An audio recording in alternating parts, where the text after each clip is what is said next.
Me no kwe la funu dalo. Ome no. Ome to. Asui. Me la funu da. Ome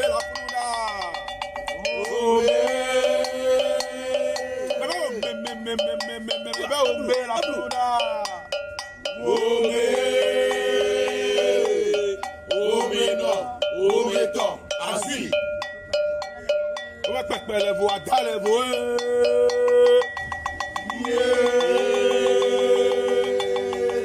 On va pas les voix, dans les voix.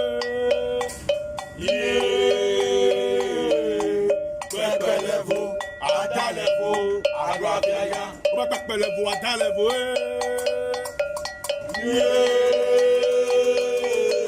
On va pas les voix, dans les voix. Bebelevo, adalevo, aguafenya. Mekade o malelo, adela mekade o male kasilo yo. Mekade o malelo, mekade o male kasilo. Mekade o malelo, adela mekade o male kasilo yo. Mekade o malelo, mekade o malelo. Mekade o malelo, adela mekade o male kasilo. Megade o malelo, megade o male klasilo, megade o malelo, agora megade o male klasilo, megade o malelo, megade o malelo,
Ava mama le gali drolo, ava wawa le gali drolo.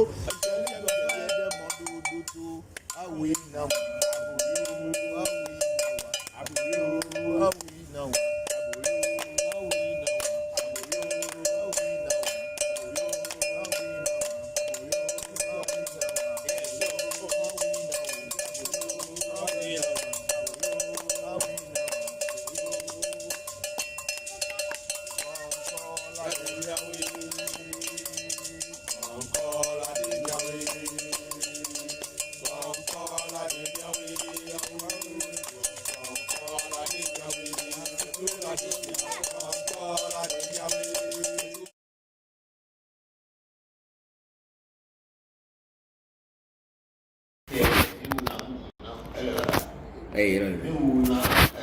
Bokor, mais tellement, tu as contrôle, il y a bien. Okay.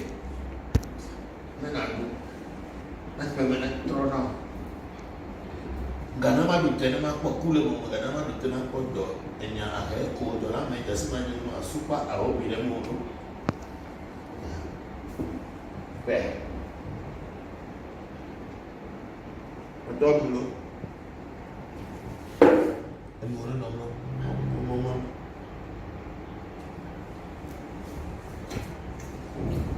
Bibi emi o.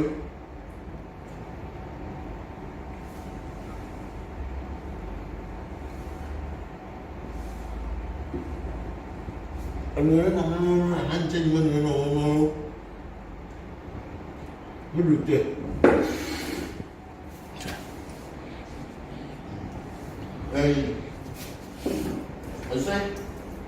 Esa ba. Ọdẹ mi bẹ mi náà yẹ ẹsọ ma njẹ mi lómi dẹ ẹhọ lọ bá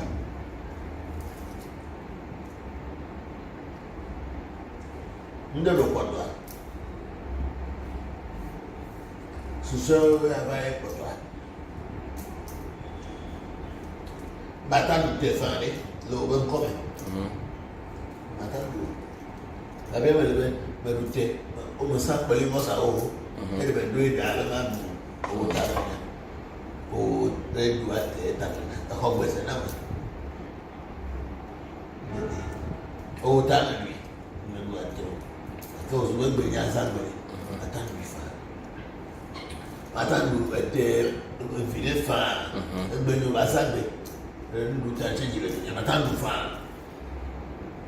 alors ya ko ma du ma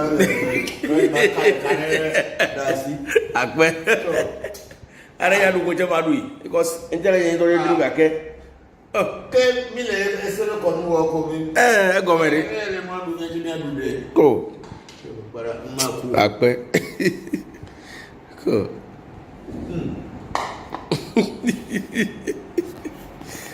ayo wọ́n ká pẹ̀lú rọ́sà o ara rẹ̀ rí ìpé ìrìnrìn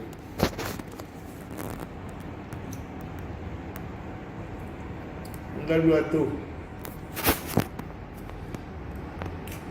gbọ́ ọkọ̀ máa ń bèèrè máa ń tẹ́jẹ̀ kú náà mú gbẹ̀rẹ̀gbẹ̀rẹ̀ ẹ̀yẹ́ mẹ́ta láta ẹlẹ́ máa tọ́ mi nítorí dà máa lè rú náà ara ìpé yẹn mẹ́lú àti àìmọ́ta ní mẹ́lú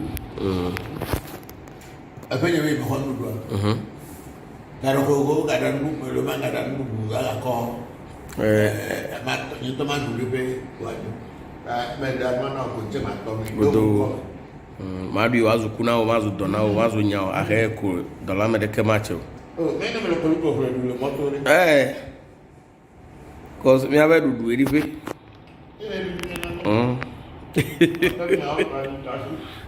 gbẹlẹ gbẹlẹ ní Yorùbá sàn gbẹlẹ ní látọ mi fà abẹ́ntọ́ ẹ̀ tó mi lè kọ́kọ́ gbọ́ bẹ́ẹ̀.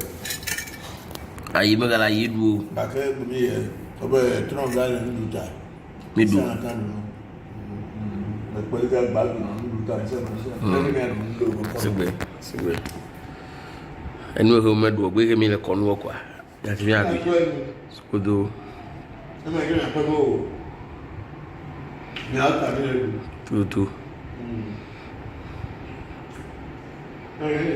Kátó mi náà tó gbàgbọ́ kábà ló àtọ̀mọ́ ní ẹ̀mẹ́ mi sọ́ọ̀tọ̀. ẹ mi apaganto okay ndada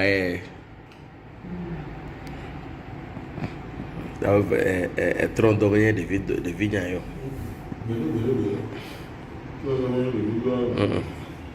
Yo, ọ̀sán máa gbú ẹ̀jẹ̀ dáta. Ó dá fún mi náà ló lè rà. Ọwọ́ táàmù ni. Máa lọ lè bèèrè lọ bọ́ọ̀lá. Ẹgbẹ̀. Dàtà owó màtá mi ló sàpọ̀lé bọ́sà lówó màtá mi nílé. Tó bọ̀lẹ̀. okay ewo Ó sàpọ̀lé bọ́sà owó ni. o za polivo sa o da da mi Dáadáa mi. Akẹ́mẹ́rin màkọ́dọ̀ dọ̀. ado Once in a while, like ẹgbẹ̀lẹ́gbẹ̀ how okay ndé máa tọ́ adu de okay Listen, I'm paying for it. emi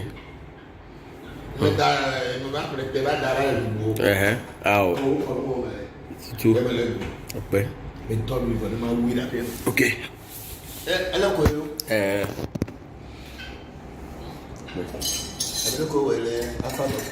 Godo. Oh.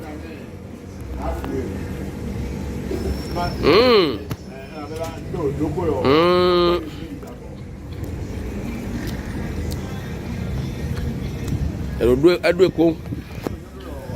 Oh.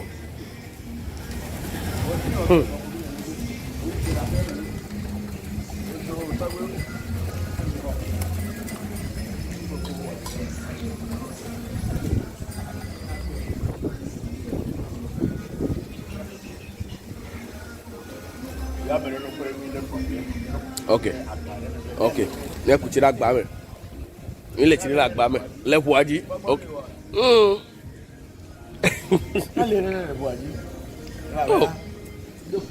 Odolo. Onya do ko mi akpara pele. Me. Okay. Enya le.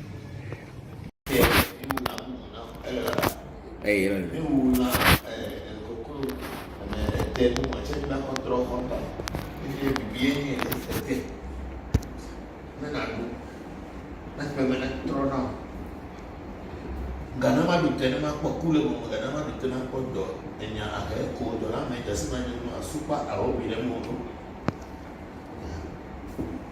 be do gulo mo no no mo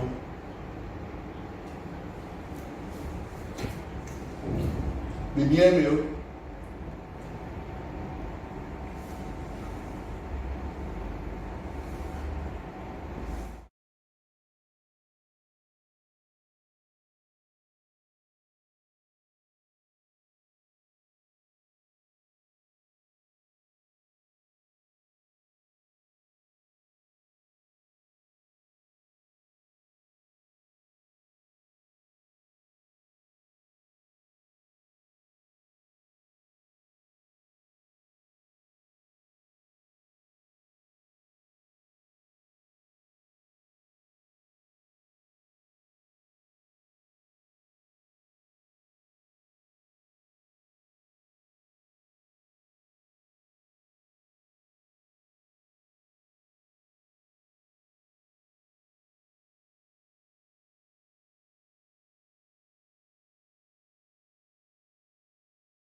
bia ncho apeme ncho ni atro petabo wala do yego na ba mi na no na wo ko dore ke na da no so ba da sin de me e ko ke to ba kere ye bushi mo e obo mi mo mi to ni le be mo lo be do kai do obo ya pe do no na yo ana obo no na yo pe do re obo e lu kai do be aba mere ku to no e bia wu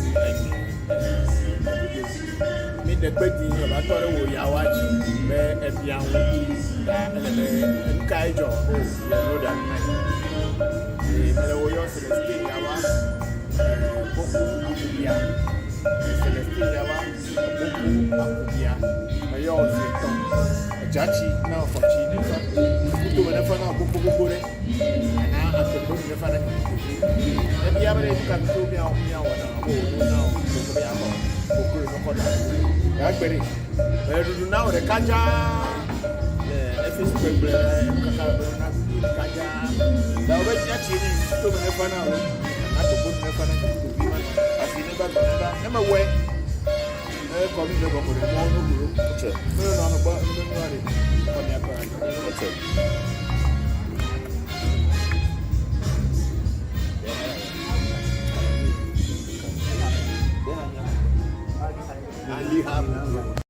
liha ni ave to guru be liha o yawa celestine yawa boku akubia aho ina no ana gbeneba mo no guna si mo no guna ni e bia mo we na o no no gbonu mo yore mo bi to la so gena ro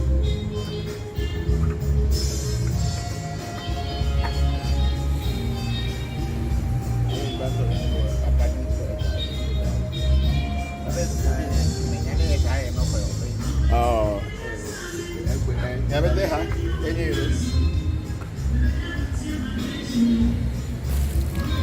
obodo ha yi ebe no play e ko si poku no se ne do ya wa ko ebe no na bi ko be na e je ha yi ebe do so ko ebe dis no go bi go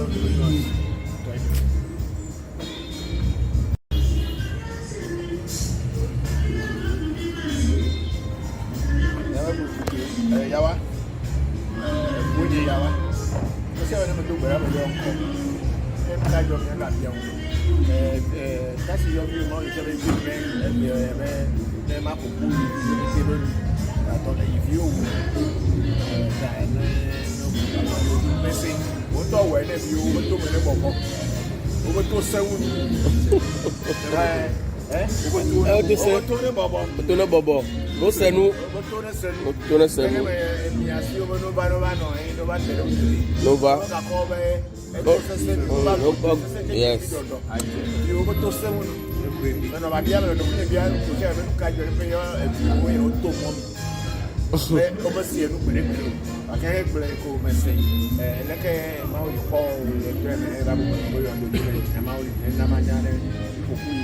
okay ya ta me llama dolo acá no todo se serie na dolo acá me se egbe so ina me ne bobo na ko je ma ko ya be solo kable ha we no do ai do kable gbe ya wa do ko ni do chapa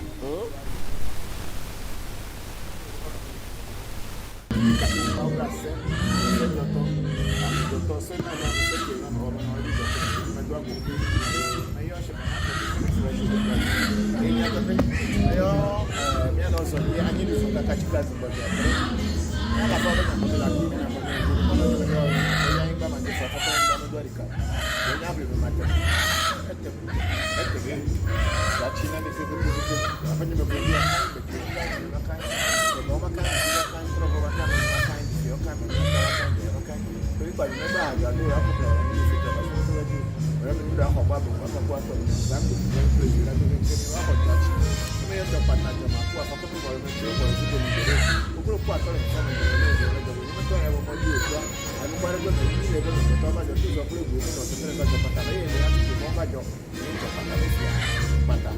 Kalau membaca mulu, aku tak beli ni.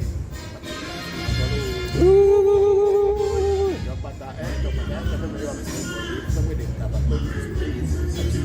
Buat itu dah dapat. Balik tu apa malu? Bah, lo John aku sahabat dia mayo. Tapi gini mayo. Kalau betul orang itu ala dia. Dia betul mayo. Tapi gini pata. Tapi gini. Dia orang itu jual. Mayo berani mayo buat mayo buat. Aku pasal aku mayo, aku pasal aku mayo. Tapi no, mayo orang itu dia mayo punya Celestine Yawa. Yawa ni si. Voncujovi pedasi profeta mas adu não peguei até bem Petro da vaca como ele vai mais a pedo a vaca pedo é bem agora vai dar via encho até me encho minha profeta agora eu vou dar a minha no não vou pedir que ada singkene ekweketo ba kere ye bushi mwemu obo mi mo to ni le mi amolo beto kaido obo apedo obo no na yo ana obo no na yo apedo re obo no kaido obo amere kuto no ebia wu eni mi de pedi yo ba tore wo yawaji be ebia wu da ele kaido o you know that man. Yo Celestine Yawa, Bokor Akubia. Celestine Yawa, Bokor Akubia. Yo Zeton, Jachi, now for China. Tu me nefa na Bokor. Na apepo me nefa na. E bia me ni ka tu mi a wona o na o so bia ko. Bokor no ko da. Ya gbere. Du na o de kaja. FS Peble kakala na kaja. Da o be chini to me fa na o na to put me fa na to be man asini ba na ma we ko mi le ko mo no guru che me no ba me no ari ko ni akora che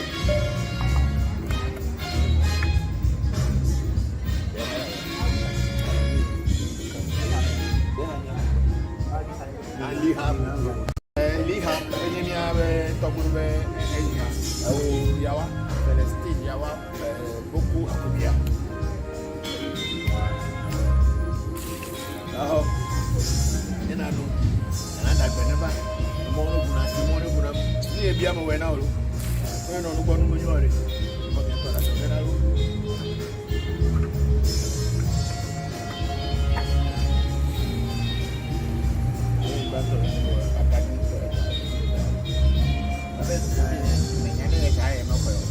Oh. Ya ves, deja.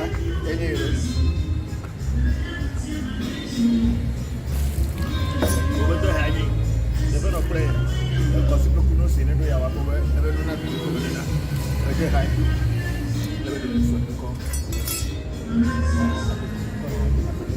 Apa dia sih? No, buat.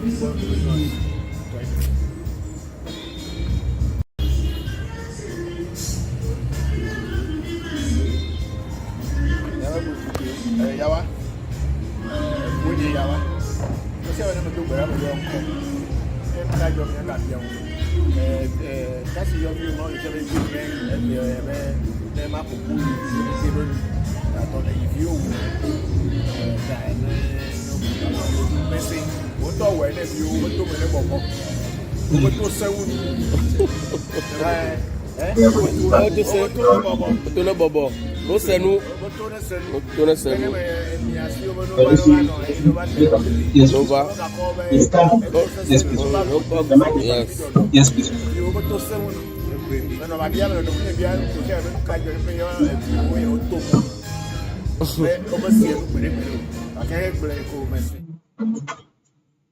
So somebody should come and do the development. It's now 2:00. How many people do we have so far? Me no kwe la funu lo. Oh me no. Así. Me la funu.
Me no kwe la funu dalo.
Me no kwe la funu dalo.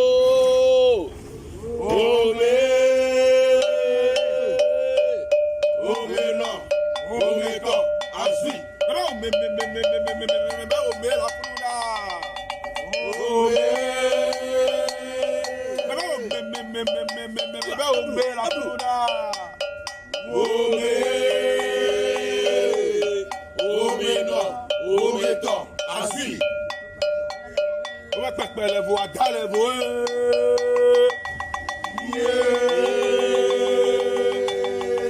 avec pẹpẹ levo ada levo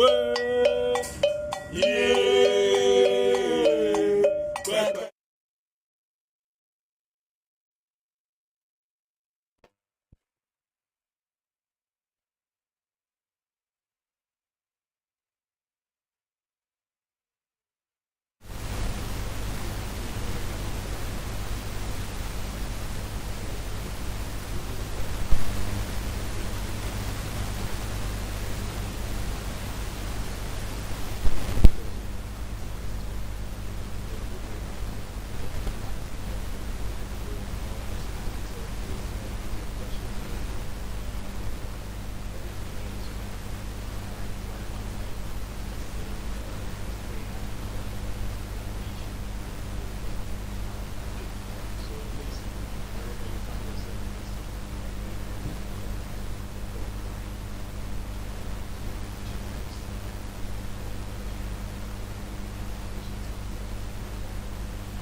Sisi tabe geje akwa ha o me yo brahini gbogbo chi mgbe foli go ko mo na ke gbogbo ngodo kuche kuma ko na ntobo nyuma ni ayo akuto me ne fana mi gbogbo re mi na gbogbo ne fana me yo to ni ko speku akubia yo no ni akoso agoku te fana me yo fo ko geje tasi nyam wo si fusi jam ko so abra ko bra mama ni gbogbo mba tabo nya ko kofi akubia me nsa dore be mgbe peku no me yo mi obite lo mama ni otobo nyu akuto me ne fana mi gbogbo re mi na gbogbo ne fana msia me yo epoji Celestine ya wakubia Katrina kubia fonya sese kwa fonya ya obena kubia akuto me ne fana mi gbogbo re mi na gbogbo ne fana ni kule nyu na yo mi asro awo mbo achicho achipe akubia Cecilia akpene eka tepe mensa akuto me ne fana misia me yo wo no tuji bako tuji tobo tuji me yo kini hase ko nchi da bara su bara bona na me yo bako adafri so sofa ho agbovi bako afacha ajoge me yo mi abete kuto me ne fana ni gbogbo relo ya me yo hunu le ba ko hunu le gbi abega tobo amaze me yo ra keke kuto me ne fana me yo tobe anani tretu le jita akpohu no kuto me ne fana keke ya me yo tobe Abraham jivenu tobako le chame me yo ra keke kuto me ne fana ni gbogbo re na tepe me yo tobe kabi Simon Kabila fiato na benyi na si me yora keke sia kuto me nefa na mi na be bonu nefa na mlo dagbe ji me yo me dolo me yo tre vivio bra ni be geje be be gbe tu ta sike gbe no po iji me le bacho nya no ngwa ga no na saku no to gbe gbo bukule to bete kafra o buga ke me yo mi keke mi aho ha kuto me nefa na kuto me to me na gbe to me nefa na mi agbe no la godo buga ke emi nya le fi nya le mi ayo kwa ya ho gbe na ni ya tepe asigba asidi egbenya sigba asimedi egbejurogbo egbenya sigbe melemi ayo sivizaba me yo mi la keke me yo abochi sakraka me chwa ba adogo kotokoli don ko kunuma ku agbere no bere to be no lecho o franta mani fifini nkura bisinkra o kofito jabaku o chotu kofi please if people lock this door It's locked. okay kutomoto me yo kofito jabaku chotu kofito hen kofi atera kable me yo mi tọgbẹ ahọgba tọgbẹ gba kodo to ra hoi obuluma ya za pasa gidi kulu nyo hoto ko shinyo hoto o kere ku me yo mi o keke ye me yo abit de ma pesa ko chino ko echi ajemu no ko echi ngole won ko echi trongo ko echi chivi ta he me de egbe kere ke de egbe he pesa ji de egbe za aguto be de pesa ji ta de egbe za ye woli pepe aha na mi ke dagbe ji me na mi ayo le ko dagbe e vi dagbe asidagbe he se me be ji je me ngogbe yi la me se plak be didi me obetele mi akpo gbogbo vile ne dole me na olo ne mi na mo no ko be babia veve to ko ve no e kere amere be ono to be mi na sinedi emi we ne mi pa che mi po vile le me mi abasi no ko bi le mi akọ yo mi le me yo su kuma su gbojo bi anyi has ta fe mba gbe fe mba so no fe mba bi ji fe mba nu kata pla ko ra ko babia ta ko pla ko ra nu kata pla ko ra be do no wa ko ne nu ta ko pla ko ra nu kata pla ko ra gbe ne la ko be nu ta ko pla ko ra nu kata pla ko ra ako wazo ni ko nyi onye ta ko ma pla ko ra ala otuju ako mo tuju ha ne ma no be mi ba mi place sabia me no amesi do wa mo lo aho na mi onu be mi ba mi place la gbara kame sabiaga me yo mi apete lo ye me yo eso heru fore me do ajo bele voti tu sakla to ke du voti vo kame do me yo ra ke le gbe sine chona me to sine chona lo no ma mi wa ta o sino chona no le beto da ibo sine chona no le du fion sino chona lo dagbe ji me yo mi do muga ke na sine di do na je doji me se me be mo me ne ko se me mi ne goro dagbe never do never na me se never me yo le do le ba na me se gudu me yo le doji me do po no podo dagbe ji me yo mi do muke gudu asine di do na je doji.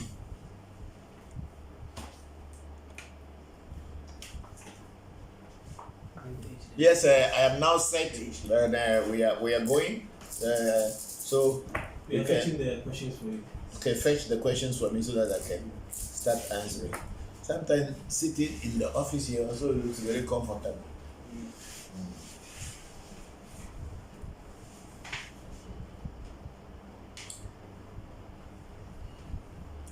So people on Clubhouse, how are you all? Those who are there already? Good, Papa. How are you? I'm fine, Samba. How are you? How's everything going on with you? Everything's good, Papa. We thank God.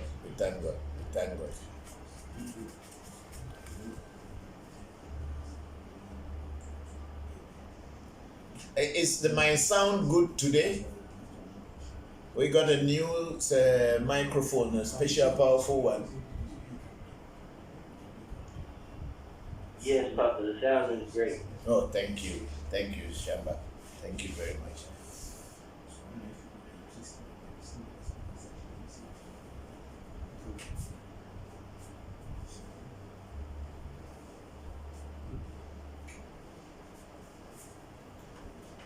Please check the screen for me. It appears, is it okay? Yes. Are you using your computer? Yes, please. What about our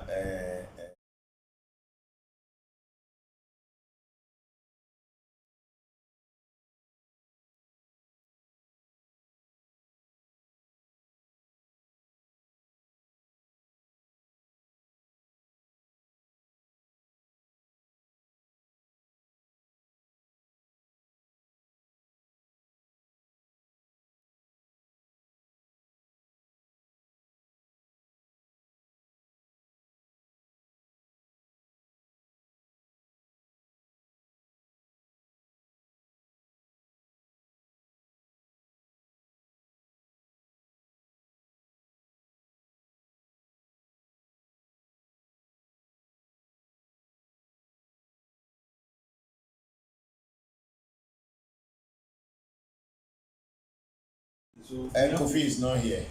Maybe he logged on his new computer. so we have to look for plan B.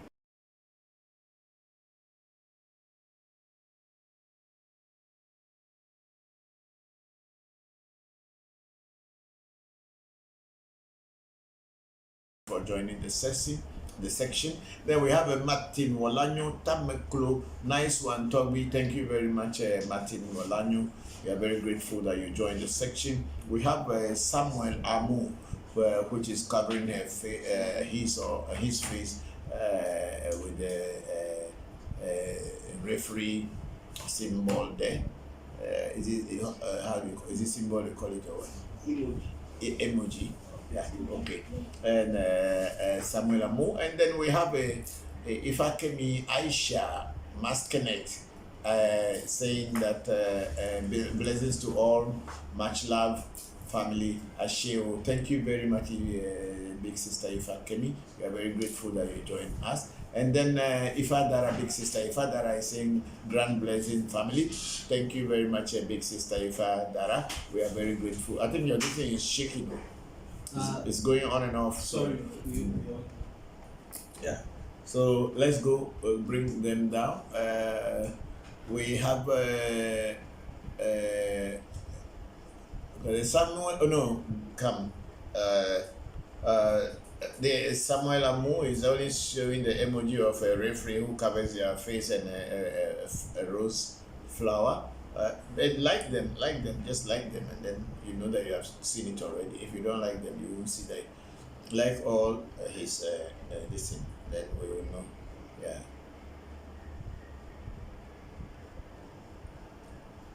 Okay. So we have Telly, our sister over there, saying good evening, Baba. I hope you and your family are doing well. May you all have a wonderful week. Thank you very much, Telly. We are very grateful that you joined us, and we are doing well. Hopefully you are doing well as well. Thank you very much for joining the section this afternoon. And we have our sister Oluchi in France. Oluchi also okay. Saying peace and love, Papa and my family. Thank you very much. What are you people doing? Anything moving on and on like that? Oh, sorry. I think it's because of the connector. Let me adjust. Move the listen down. Give me a second. Let me call something.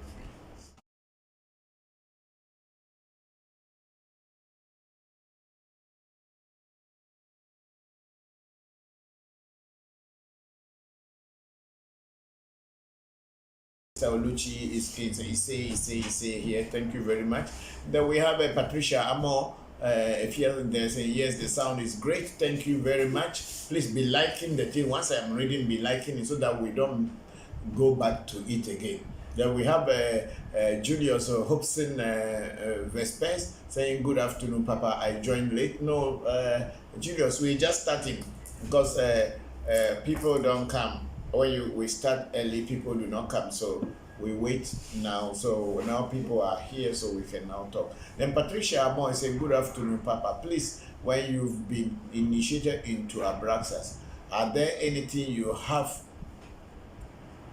Are there anything you have to do daily to activate to work for you? Yes, of course. We told you that when you are initiated into Abraxas, you remember I gave you this thing that I can do all things through the Christ who strengthens me. So when you wake up in the morning, you have to repeat the Abraxas this thing, and when you feel the energy coming on you, then you can say, I can do all things through the Christ that strengthens me. When I'm talking about Christ, I'm not talking about Jesus of Nazareth. I am talking about the universal consciousness, which is the Abraxas. It is the same in Krishna, same in Buddha, the same in Shiva, and all along, all the masters that had really come, who came and made an impact. The Abraxas is the enlightenment, consciousness, enlightenment consciousness. That's what it is. If you go deeper into Abraxas, you will know what it is. So when you are being initiated into Abraxas, that should be your key. I can do all things through the Christ who strengthens me. the consciousness that strengthens me. Mind you, the word Christ is not Jesus' name. It has been there before Jesus was born. Christ means Christus. And what is a Christus? That which is enlightened. And it's coming from Greek word. So it is not the name of Jesus at all. It was people who gave that to his name because they realize that he has attained that enlightenment. So the word Christ has nothing to do with Jesus in the reality. Thank you. The word has been there long before he even his ancestors were born. Just like saying somebody decided to call himself a voodoo priest. So tomorrow everybody will be talking, or when they say we are looking for a voodoo priest, everybody will think that that particular person is what they are looking for. No, voodoo had been there long, and people had been priests of voodoo long time.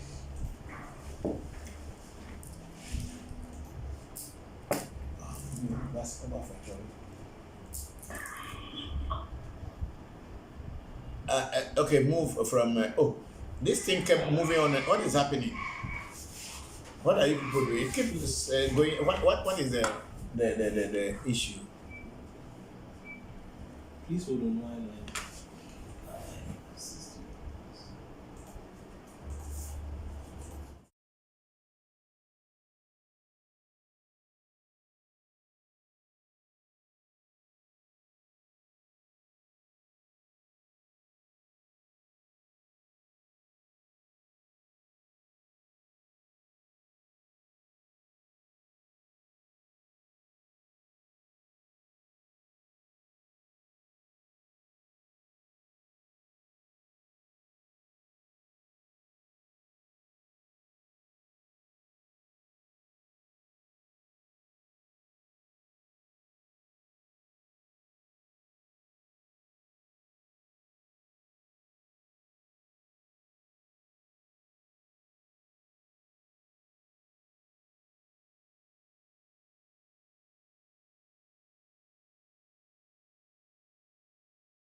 Is your phone here? Okay. Can you please get please get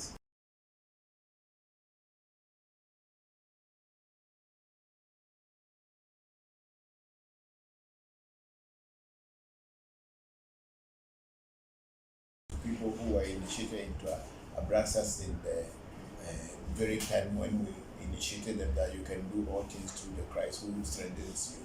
You repeat the Abraxas about 7 times, and then when you feel its vibration coming, then you can now say so, and then after that you say your wishes and desires for the day. So it is just something that maybe they didn't take note of it at the time of initiation. But anyway, that's how it is done.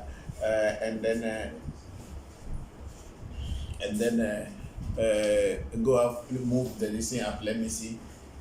that's the last question. That's the last question. Okay, then let's go on to YouTube and see. We will have whether we have no questions there, or you have started it again. That's why No, please. there's no question at the YouTube. So Yes. well, that's it. So if anybody, anyone at Clubhouse wants to ask any question or say something, please go ahead. Greetings, Papa, and good day to you. Good greetings to you, Baba Wakili. How are you today? I'm doing well. I'm doing well. Yeah. How are you today? I am also good, and thank you very much for joining the section today. Thank you for having me continuously. Thank you. I want to ask a question on not just so much goop, but the iron cauldron. What does the FA people call the iron cauldron? And what are some of the aspects of spirituality that you can enlighten us on in terms of the iron cauldron? Or what people might call them the witch's pot. But Okay. not necessarily dealing with the mothers of the night, but in terms of just asking the questions, what are the spiritual aspects of the iron cauldron? Okay, to be honest and straightforward to you, the Avis do not have the iron cauldron. We don't have. There is nothing like that. We only learn about this from the Kabbalistic and also from maybe the diaspora, Cuban diaspora, where there is an iron cauldron. We Avis do not have the iron cauldron. We have a group, but we don't have it in a pot like the way people have brought it. I have read about it long time ago, and then when my son Pele went to Cuba, they made one iron cauldron that he does is a group. But the Avis in particular do not have anything like that, like an iron cauldron whereby it's like a pot of the witches or the pot of a no, we don't have that. We have the anvil that the blacksmith uses, the hammer. That's what represents a group in every culture. And then, of course, it is the hammer that makes a knife.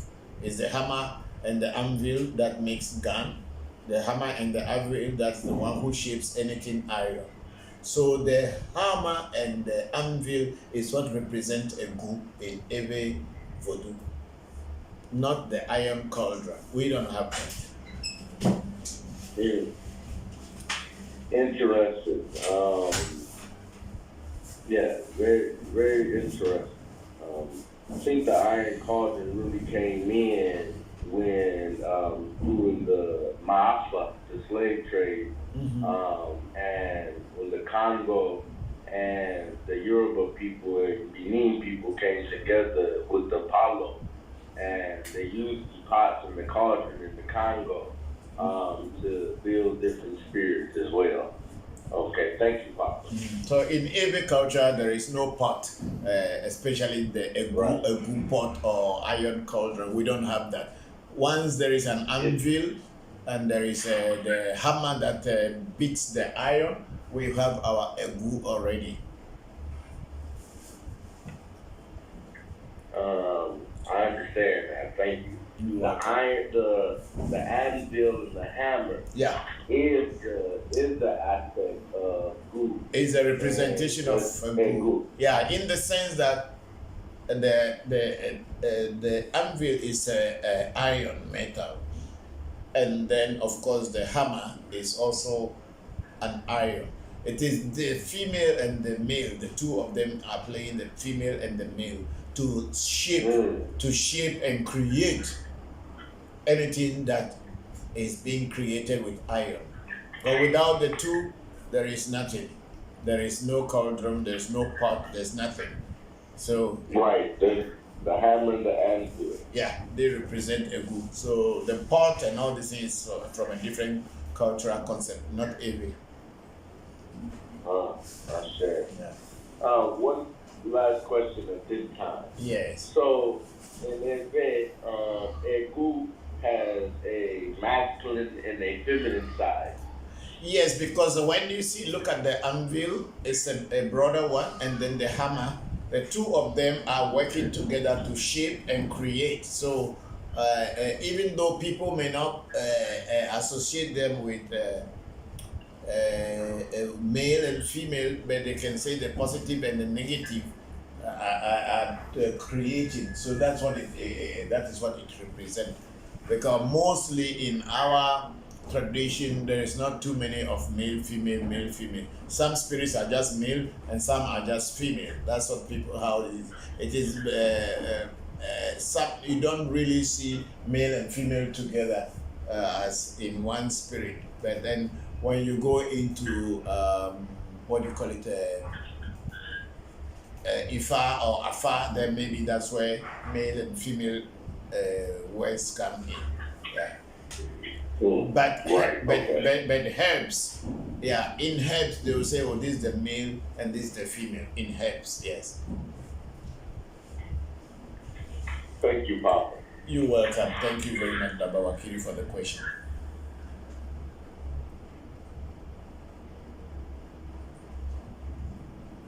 Okay, let's go back to Facebook and see if there's any, because I think today nobody came on YouTube. So, are we transmitting on YouTube? Mm-mm. We are not. YouTube, I mean, I transmitting. We are on YouTube, but nobody has come there yet. America. Okay, so we have on Facebook, we have Percy Ayim. So good afternoon, Papa. Please, if you visit a place for a particular spiritual work, how long should you wait to see results, please? Okay, Percy, the truth is that every spiritualist is a different person. There are places that you will go, your results will come very quickly. There are other places too you will go, it may take time for the results to come. And then there are certain places too you will go, you will not get any result at all. Because depending on the capacity and the knowledge that the spiritualist has, that is what he's going to use, or he or she is going to use to do your work. It is not only because the person has something made and they kill blood and on it, so means he can do everything. That's why no matter how much you know, you have to continue learning. As we, as a spiritual priests or Bokor and other things, we have to be learning continuously from people here and there. But certain people may not have the key that will move Vosa as in rituals. There is also, you need to have a key that when you have that key, when you make a sacrifice, the sacrifice moves, or whatever you say must materialize. There are certain people who may be priests, but they don't have that power. So when they make things, it becomes a trial and error, depending on faith and other things to make things happen. That's why I said time and time again that our tradition is not based on faith. It's based on practicality and reality, in the sense that when you do things, you know it will happen depending on the keys you have. But if you don't have the keys that will open certain doors, or to make a sacrifice or a vosa to activate that vosa, so that the vosa will work. You may do the vosa like anybody else is doing it, but it may not flip. That's why we say vosanda or vonenda, because if to make it's like the vosa is like a trap, or the ritual is like a trap. When you set it and you don't have the trick or the ways to set it, so that whatever is challenging the person, when the thing comes, then that trap will just clap itself and catch whatever you are trying to do. It will not. You may put a very strong stick to hold it, and the mouse and the cats, everything come and eat, and then they go away.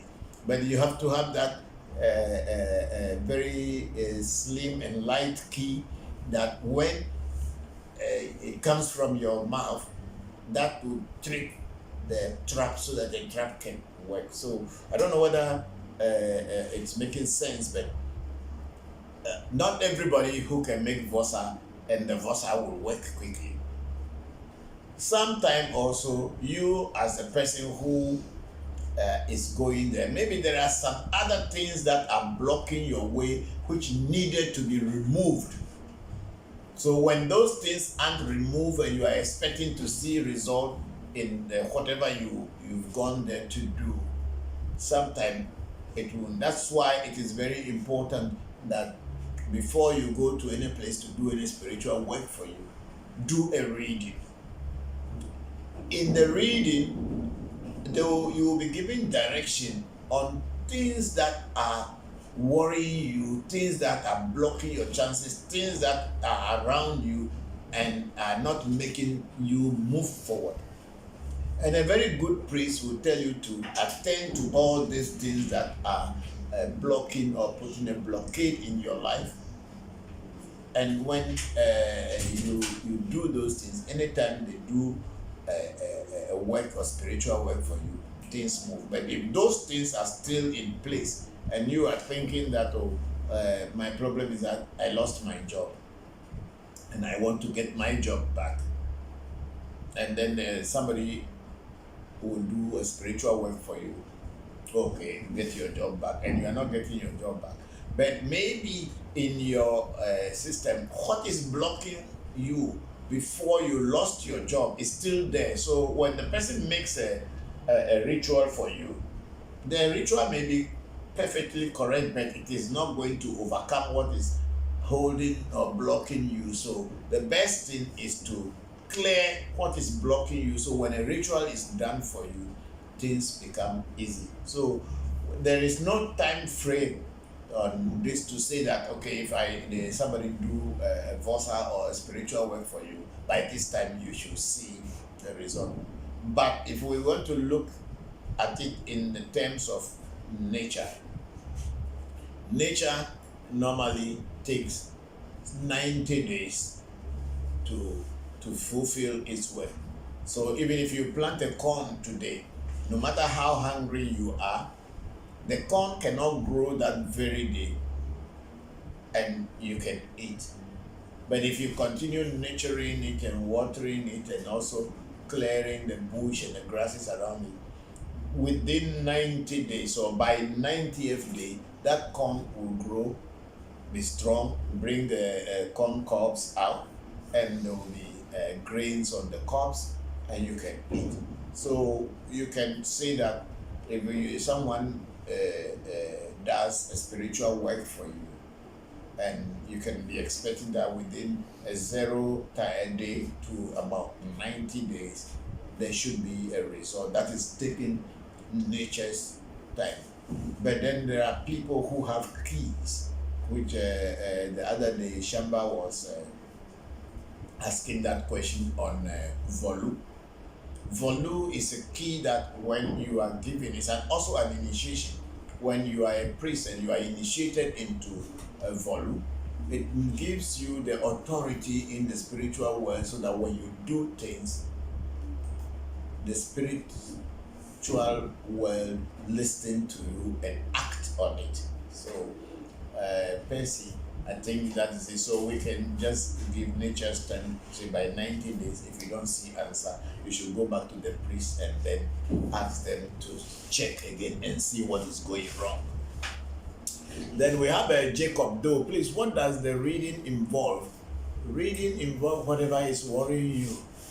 We are only going to find out what is worrying you. It is you yourself who will tell what is worrying you, but we don't need to hear it before giving it to the oracle. It is between you and the oracle. We are only interpreters. When you come for a reading, you speak any language of your choice, say whatever problem or challenges that you are facing and what you wanted to know. We will now give this the money on which you spoke, give it to the oracle. Then the oracle is now going to go around and tell you that, oh, Mr. Jacob, you are doing something that is not good. Even though it may be a secret for you alone, that thing is affecting you. Your ancestors may be wanting you to feed them because you did not know. That's why you are having this issue. Or there may be witches in your way, or maybe your own behavior. As on Imanyazo, your own behavior is what is blocking you, or your destiny is blocking you, or someone is attacking you. We don't know what the oracle will say. Each and everybody has their own problem, and the oracle will choose and tell you, or will study and find out what is worrying you. And most of the time, 99%, everything will be right. If you meet a good diviner, they should be able to tell you exactly what is happening in your life and how to fix it. And Jacob Doe again say, after reading, if there are challenges, can it be done at your end? Yes, of course. If every priest who is a very good priest and especially got the key to make vosa or rituals to work, yes, should be able to do. But then not every priest can do a ritual, like I said earlier, and then the ritual will work. But we at our shrine, we got the volume. So whenever we do Ifa or Afa rituals, there must be changes. And apart from that Afa one, I've also got that authority from my old man. That's the axe that I have, that whenever I am going to do any ritual, I must strike that axe down, and then the spirit will be commanded to list it. So both way, either in a far way or in the voodoo way, I have got the authority to do things, and the spirit will list it. Thank you very much, Jacob Doe, for that question. Our reading here in this is locally, we are taking 400 Ghana cedis for our reading, plus 2 bottles of beef eater dry gin. But then for foreign readings, we are taking $150 US for our reading. We buy the drinks and everything from it, and then we do the reading. So we have $150 US plus and also 400 Ghana cedis plus 2 bottles of beef eater dry gin. Due to PayPal charges, so the time we were dealing with PayPal at that time, because PayPal takes a lot of charges, so we take about 165, or you pay 165, but it comes to us as 150. So that is what it is. So thank you very much, Mr. Jacob Doe. Very grateful for that question.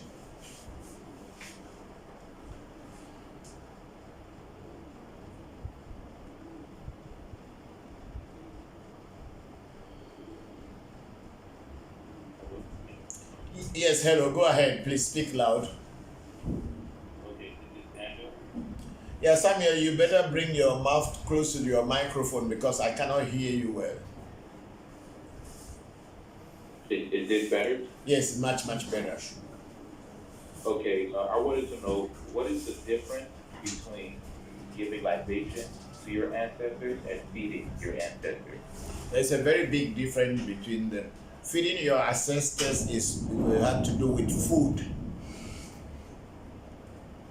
Feeding your ancestors has to do with food that must be cooked, and the ancestors must be asked what kind of food that they wanted you to give them, the type of animal that should be killed for them. The ancestors will decide through reading. They will tell you whether they want a chicken, they want a guinea fowl, whether they want a cat, they want a goat or a duck, turkey or anything. We don't just feed ancestors without asking them what do they want us to feed them with. So you need to cook a food, you will eat it, the people around you will eat it, then the ancestors will also be fed after human beings have finished eating. So this is how ancestors, feeding of ancestors. But pouring libation is only pouring drink, water, alcohol, sweet drink, and that's it. It does not have anything to do with food. Libation pouring has nothing to do with food. It only does with drink, water, and alcohol or sweet drink. So feeding ancestors is totally different from pouring libation. Thank you. And my second question would be, can I feed my ancestors anytime I want, or is it like forced out? Feeding ancestors is also a vosa, in the sense that there are processes that must be passed to feed ancestors. But of course, people in the diaspora sometimes think that when they break a biscuit and put on their altar, and that means they are feeding their ancestors. No, you must ask your ancestors what do they want to be fed with. And there are certain days that ancestors are fed. It's not like every day. So when you are in touch with a priest that knows how to feed ancestors, they will feed the ancestors or give you guidance on how to feed your ancestors. Like I said earlier, the volu or the key where when you do a ritual and the ritual will work for the people you work for or for yourself, it's also there. So it's not just anybody who just say I'm feeding and then they fed the ancestors and it will bring result. But there are people who have gone into learning a lot of things just to make sure whatever they do must work. Not just because you are a priest, you are initiated and then you just do and you expect that it to be done. As far as our info do is, there are people who are designated to do certain things. It is not anybody who could just do it. So feeding ancestors is also a vosa. That's why I said that when you want to feed your ancestors, you must first ask them what do they want. It is not like when you are eating food and any food that remains, so I'm giving it to my ancestors. It's not done like that. At least if you want to get results.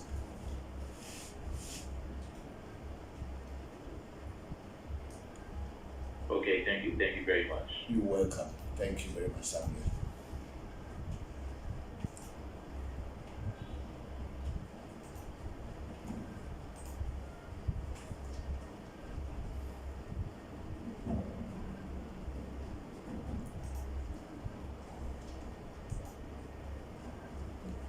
Said, is Sayram there? I'm not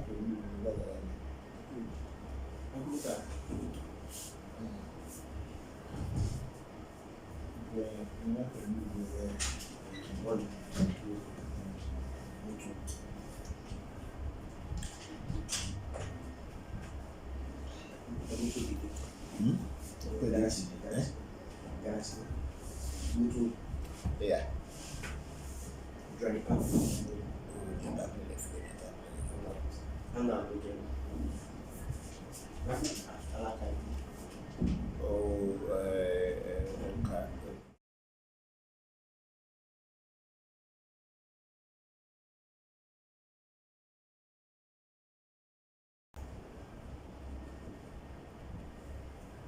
Okay, I think we don't have any question on revolution on Facebook, and we don't have any question on YouTube either. So people in the clubhouse, if you still have questions, please do ask me.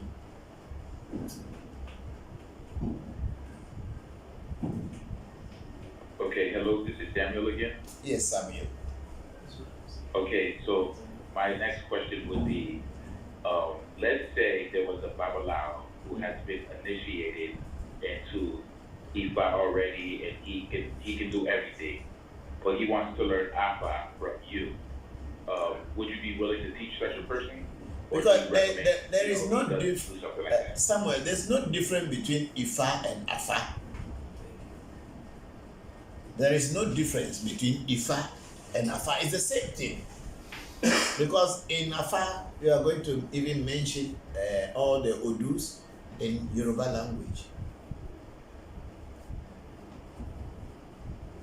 And in Ifa, all the Odus are automatically in Yoruba language.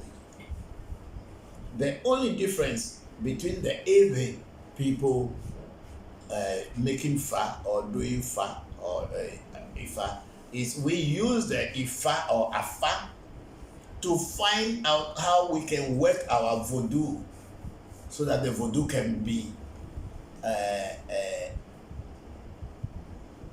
voodoo can bring results. Afa is more of a divination tool to know the secret of things that you cannot know just by your mind. You may have a voodoo which is with you. You don't know what the voodoo wants to eat. If you are not a person who is lucky to have a clairvoyance or clairaudience ability or sixth sense ability, you may not know what the voodoo wants or what it does not want to make it work for you. So the Ewe will use the Afa to consult the voodoo, to know what should be done for the voodoo to make it work for the owner of the voodoo or for people who would come to the voodoo to seek for help. So this is where Afa, we at the Ewes are not doing the religious aspect of Fa. Maybe some shrine may do, but most of the Afa shrines are not doing the religious aspect of just dressing up, singing, and all this. Maybe once a week, people may go gather somewhere and have fun and try to get possession and all this. But generally, the Afa is only to tell you what is happening and what to do about it. Take, for instance, you have a problem and you don't know where that problem is coming from and how to solve the problem. The Ewe will consult the Afa and ask Afa, this is what is happening. Tell us what you see. Afa will now go into the hidden path and they say, oh, this problem that you are having is because of witches. It is because of your own behavior. It is because certain people are against you. It is because some voodoo is angry with you. It is because nature is angry with you. Whatever the Afa will tell you. And then you ask the Afa, so what should I do to overcome this challenge or problem? And then, of course, in each Afa Odu, the ancestors had already written certain rituals that when this Odu falls for you, these are the rituals that you need to do to overcome the challenge. Because it's going to tell you the story of what is happening on the person in a story form by using animals and trees to represent. They're not going to use any human being, but they'll just use animals and trees, and then maybe you as a person that these are the things that's supposed to be done for you to overcome. You see, the Ifa way It's more people believe you are wearing beads and you are a child of Shamu, you are a child of Legba, you are a child of Ogun and all those things. That is not the way the Eves do Afa. We are very practically using the Afa and by asking it question, what is going on? How can we overcome that?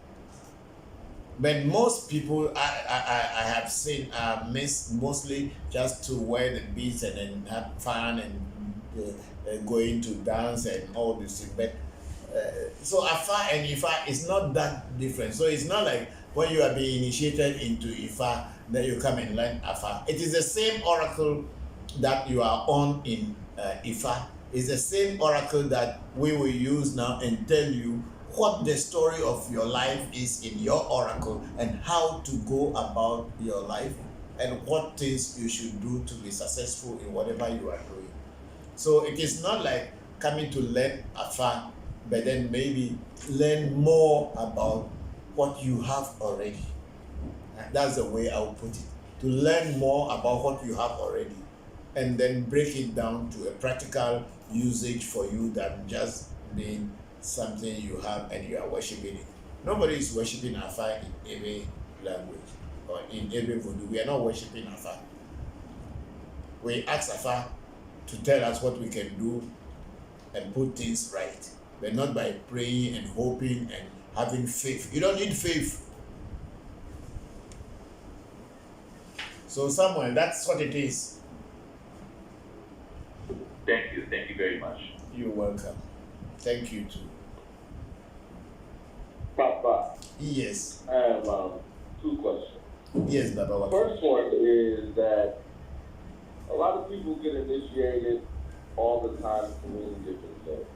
Yeah. I've heard you mention once before that if the spirit, when you come for a reading, if the certain spirit says, hey, this person should get initiated or be a part.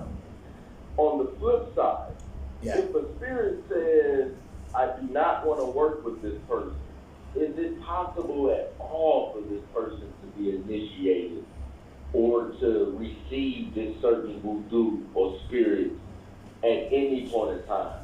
Is that even possible? If a spirit says, I do not want to work with this person, but a person still goes through a full initiation to work with that spirit. No, there's no way you can work with a spirit when the spirit says, I don't want to work with you. There is no way. Because the spirit is a bodiless entity. You don't see it. You cannot hear it. It is in its own realm. And you who wants to work with it must have an association with it through initiation before you can work with that spirit. But here, if the spirit say, I don't want to work with you, how are you going to force it to work with you? No, there's no way you can force yourself or force the spirit to work with you if the spirit say, I'm not going to work with you. But on the other hand, there may be other spirits, because voodoo is not just one thing. There are millions of voodoos. Some voodoos nobody has even ever heard of their name, unless you go to somebody and somebody say, oh, I have this voodoo and this is a name. You might have never heard about it at all in your life, but that voodoo is working with the person. It's just like that spirit is working with the person. And so there are millions of spirits in the world, and not necessarily only in our Ewe voodoo, but they are all spirits in the world. They are all called voodoo according to our Ewe language. So when you go to a place or a priest or a shrine or a temple, and then you wanted to be initiated, and then do a reading, and in the reading and the oracle say they should not give you Afa.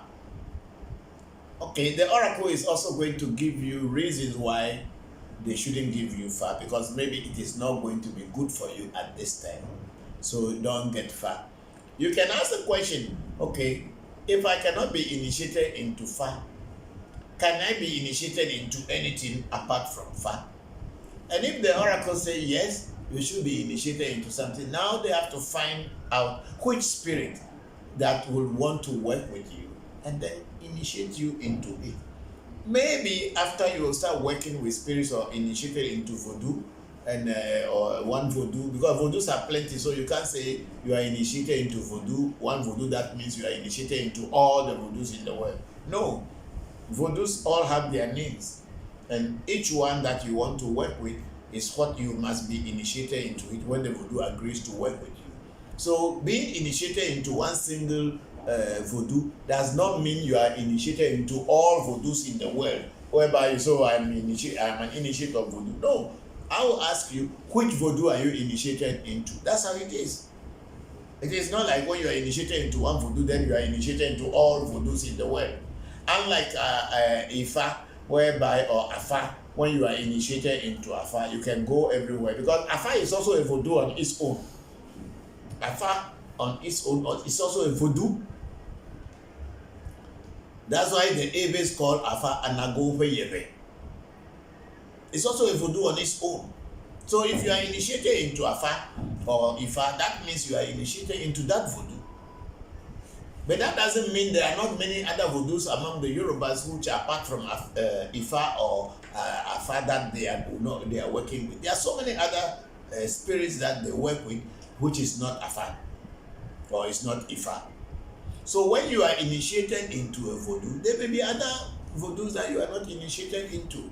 But generally, when you are initiated into Ifa or into Afa, you can tell everybody that I am initiated into Afa. And then people who know what Afa is will ask you, which of the Afas are you initiated into? We have the Afa here. We have Anagofa. We have Jisa. We have Poliga. We have Amije. We have Gogo. So there are so many Afas. So second group of Afa people, so these people, we heard that they do bad things, so we don't want to be initiated into them. But it's also Afa. So sometimes people may go to a shrine and realize that the Afa that they have been initiated to is not the one that the person is working here. So they get confused whether to work with the person or not. But anybody who is a seeker, when you are initiated into a particular Afa, let's take for instance the Anagofa, or you are initiated into Chisa, or you are initiated into Poliga or Amije. Let me just mention these four. And then you reach another shrine and the people are not doing Amijefa, they are doing Poliga, or they are doing Anago, or they are doing Chisa. You should make a reading with the priest and ask them that you want to learn, and is it okay for you to learn from them? And if the reading says yes, you should learn from them, why not? At the end of the day, they are all called Afa, but inside the Afa also there are differences. Some people use palm oil. There are certain people who do not touch palm oil at all in their Afa, but they are all called Fa. So that's where people will ask you, which type of Fa have you gotten? It's not just that because you are initiated into Fa means you are everything. You have to know which part of Fa you are. Then when people ask you, you can tell them, oh, I am Jisa, I am Anago, I am Amije, which means palm oil, or I am Gogo. You must know which part of Fa, which kind of Fa you are doing. There are certain Fa people who do not deal with Poliga, Badu. There are certain Fa groups, they don't deal with Poliga, Badu. They say, no, we don't touch Badu. We don't know, it's too dangerous. There are certain people, Badu is the head of their Afa. So when you are initiated, you should know where you are and which type of Fa you are being initiated into. You can learn from all kind of other Afa, because I heard sometimes people in the diaspora say, oh, because we are on this line, we are not on that line, so don't learn from here. It's all stupid. It's not real. Knowledge is so vast. and you can learn from anywhere. So long as you yourself you are willing to learn, you can learn from anywhere, any branch of Fa, and gather those knowledge and add to your own. I was originally initiated into Jisa, but when I wanted my children to get Fa, I initiated them into Anago. I got Anago Fa for my children. So at our shrine, we use mostly Anago Fa. Then when my other son wanted to be initiated, initially I wanted him to be initiated into Jisa, but we found that okay, the Anago is more easy for us to work with, so I got him initiated into Anago. Then another group of students came and I got them initiated into Jisa. So at our shrine here, we have both Jisa and Anago, and we are all using it, and it is not having any problem with that. It is rather just giving us more knowledge and wisdom in this journey of unknown.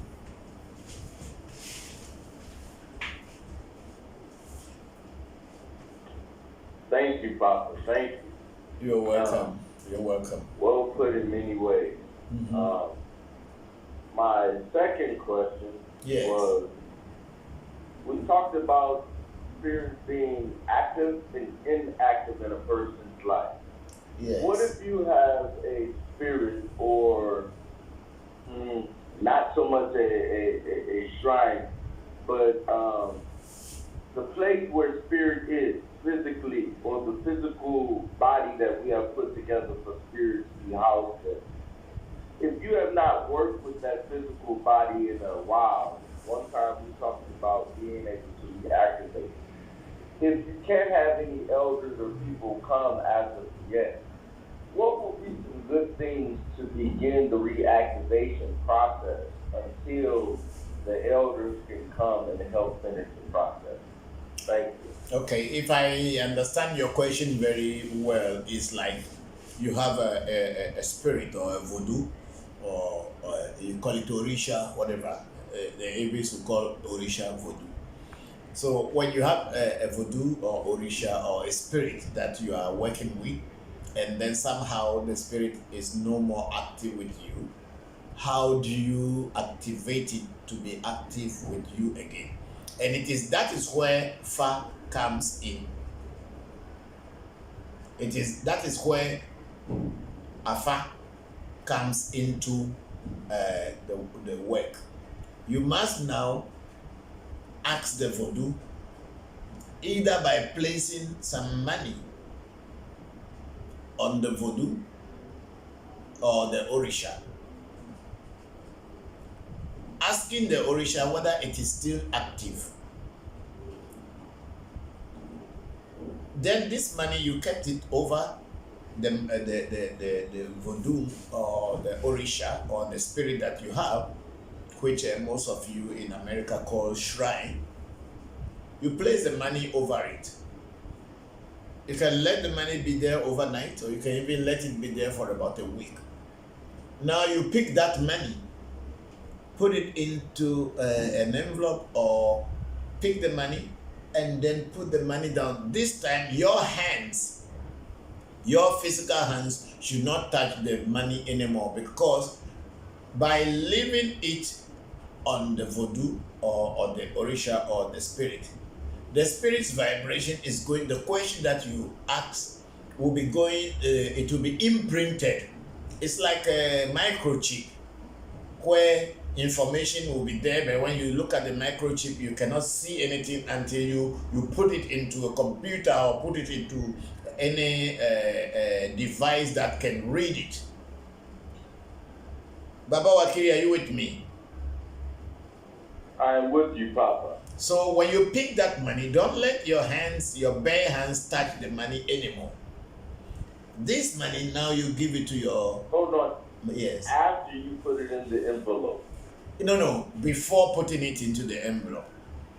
If the person who is going to do the reading is closer to you, you just bring it directly from the voodoo and then give it to the device that the person is going to use to do a reading. If the person is using a mirror, then it must be put into the mirror. If the person is using the divination chain, then the money must be placed on the mat and then or the table. Then the divination chain goes around it, covers it. Then with the incantations and everything that the diviner will use after all this thing, then they are now going to ask your voodoo or the oracle or the spirit that you are having or the orisha with the divination chain. Let's use the divination chain, which is the common one, that the divination chain will find out whether the spirit is still active or is not active. That's the first question. If the spirit says, I am still active, then you are going to ask the spirit, so what can I do to make you work with me so that I can get good results or I can be successful? The divination chain is now Afa. That is the Afa. Afa speaks through the divination chain. So it's going to tell you the story of what is happening and what you should do to activate it. Maybe it will be ritual, maybe it will just be pouring libation, or maybe there's something that the voodoo is lacking. Maybe certain herbs that the voodoo is lacking, that's why it is no more active. Then, when you get this thing, because Afa is going to give you that insight. Afa is like the scanner. It's the one that, or is a device which is going to read what the voodoo was saying, which had imprinted on the money that you place on it. So Afa is the one going to read that. And then when it reads it, it will tell you what is happening. Then you will now attend to what is happening and your problems will be over and your voodoo will start working with you again. However, if you ask the voodoo if it is still active and the voodoo says, I'm not active, then the same Afa as the voodoo is speaking that I'm not active will tell you the reason why the voodoo is no more active. Then they will ask the voodoo through the Afa, is there anything that we can do on our side to activate you? If it says yes, then it will tell you exactly what things you should do to activate it. And once you do those things, things will start working again with that voodoo. But if it says, if the voodoo the voodoo says no, there is nothing you can do to activate me, I am gone, I don't want to work with you, then you accept it that way. And probably you go back to the person who introduced this voodoo to you and tell them the situation that you found yourself and the voodoo in. Then maybe your teacher may now do some other things and reactivate that voodoo for you, or they make a new one for you and you leave that one. Because sometimes you have certain voodoos are working with you. There are people who may want that voodoo not to work, so sometimes they may go and touch the voodoo in your absence. In our area here, we will even say maybe when a woman is in their monthly period, a lot of voodoos do not like to see women during that time. So if a woman goes and touch a voodoo who doesn't want to see women in their monthly cycle time, that voodoo will get angry for you allowing that to happen, even though in your absence. Because if you had protected it from not being accessible, people wouldn't have done that. And the voodoo will just leave. But then there are certain voodoo, even if they even use the menstruation pad to wrap their head, they are still working. So it depends on what kind of voodoo or spirit or orisha you are working with. There are certain voodoos that don't like pepper.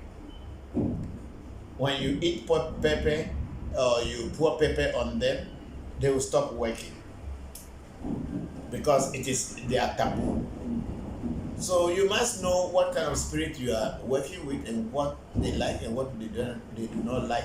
So when you see them being inactive, it is your duty to find out what is going on through Afa reading. That's why I was saying earlier that the Abes use Afa to work their voodoo.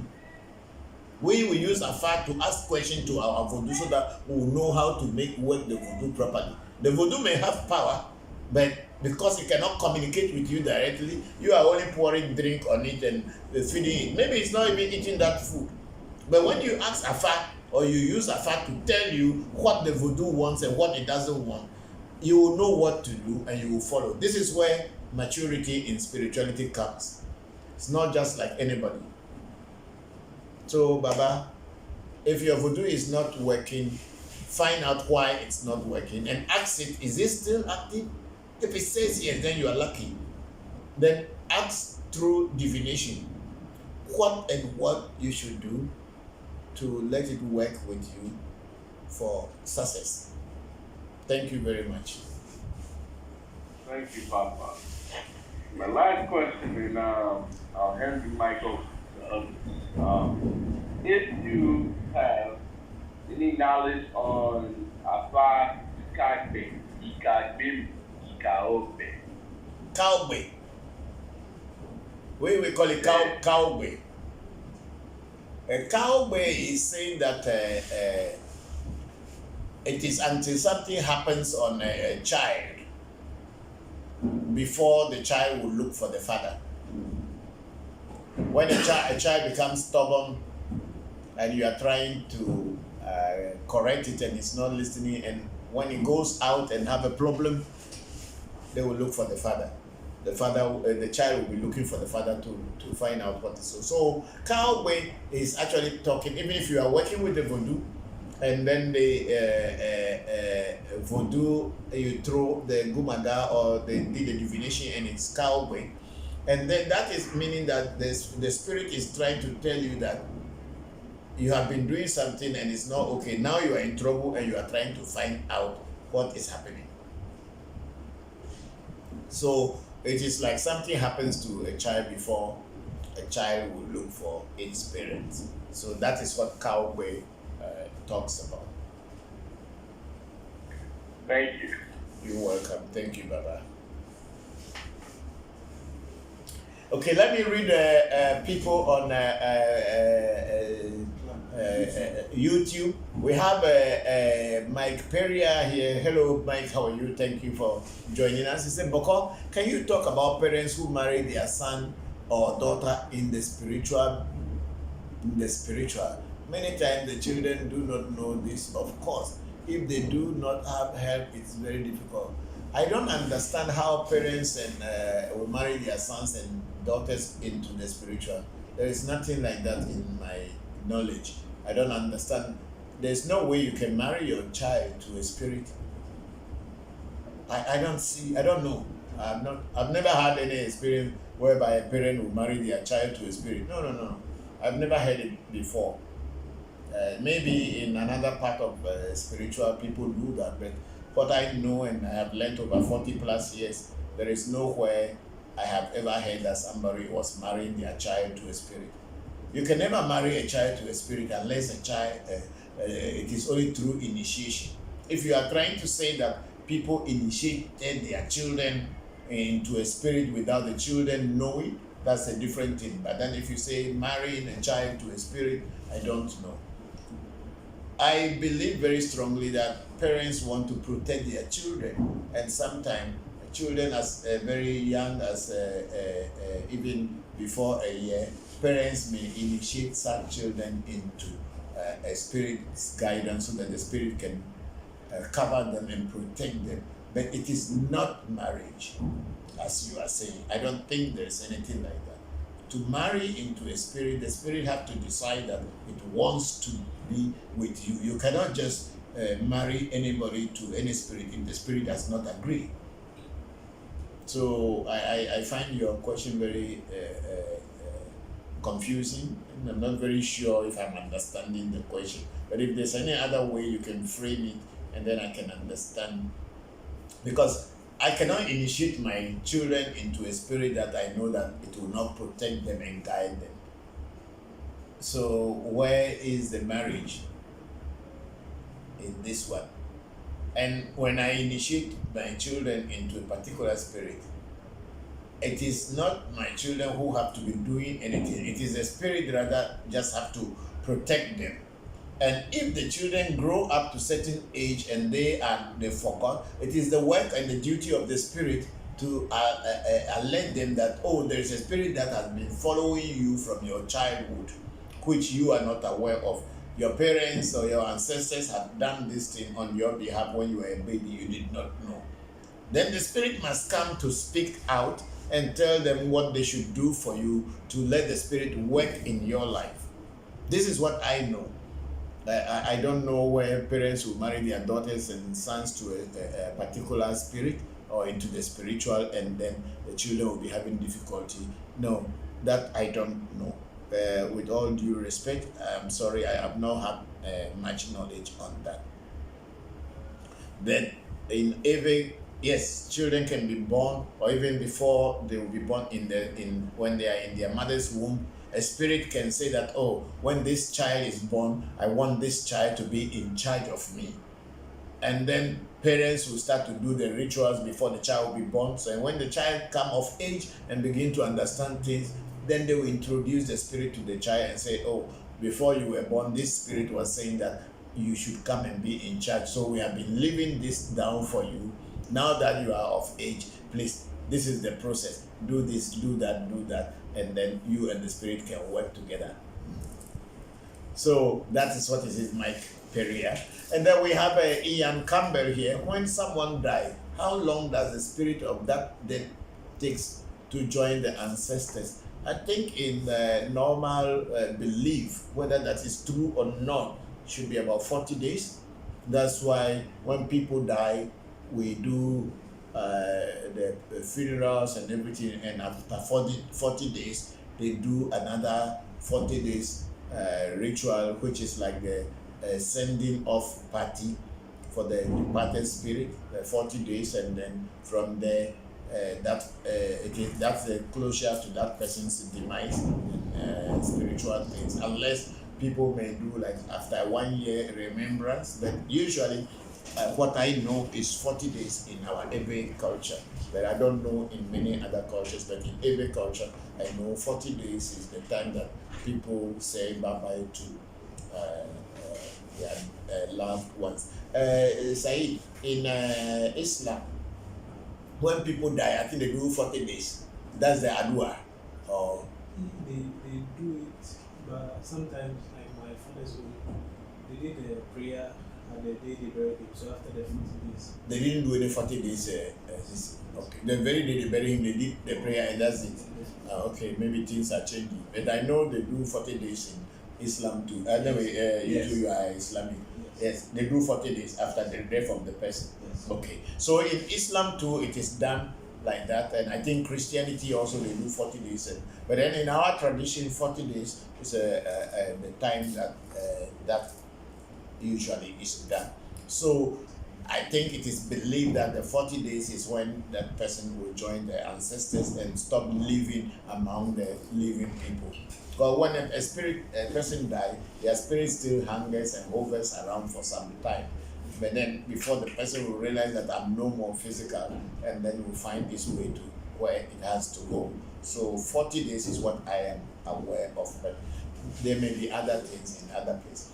Okay, then we get Mike Perea again on YouTube saying, is it possible that parents block the children's star or future in a spiritual manner? No, your parents cannot block your star or block your future in any spiritual manner. What will your parents gain to block your spiritual star or your future? What will they gain? A parent who has given birth to his own or her own child, blocking the children's star and future in a spiritual manner, what kind of parent would that be? There is nothing like that. You know, in Christianity, there's so many funny things that people say because they are not part of spirituality. Christianity is a religion. It doesn't have any spirituality in it.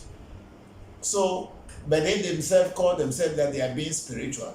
So since they don't know what is spirituality, they only know religious, to have faith and believe and dance and sing and hope that one day when they die, they go to heaven and stay with God. Which kind of God are you going to stay with when you don't even know where you are going? So it is those people who kind of say that, oh, spiritual people can block a child. Why should I block the star of my child or block the star of my children's future? I mean, I don't think any parent would do that by blocking the future of their children. In which way? It's not possible.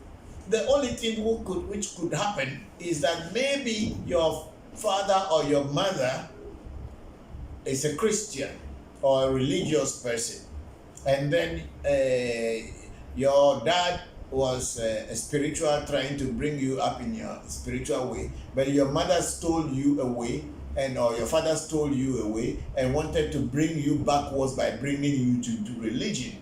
And that is only that you will be delayed, but they can never block what you will become. They can be teaching you doctrines that will not let you progress, but they cannot block your star. At the right time, your inner self, your essence, your destiny itself will find a way out, no matter what people would do. But I don't think any parent will want to block the future of their spiritual way, to block the future of their children. No.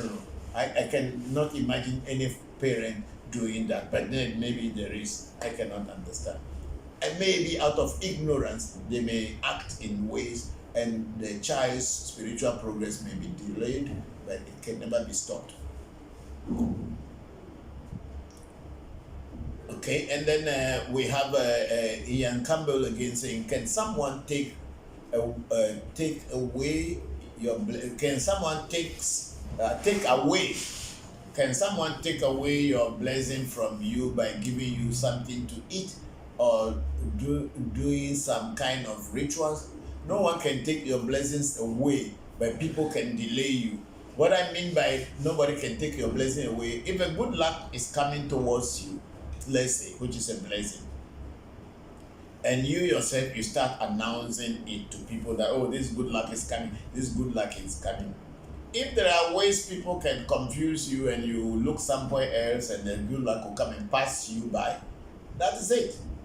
But to take it away from you, no, they can divert your attention so that you will not concentrate on the things that you've been doing to let the good luck come to you. That's why Tombe Chopata, the bracelet, or our patron spirit, says that good luck does not pass over you. It should pass on the way that you are passing through so that you can find it.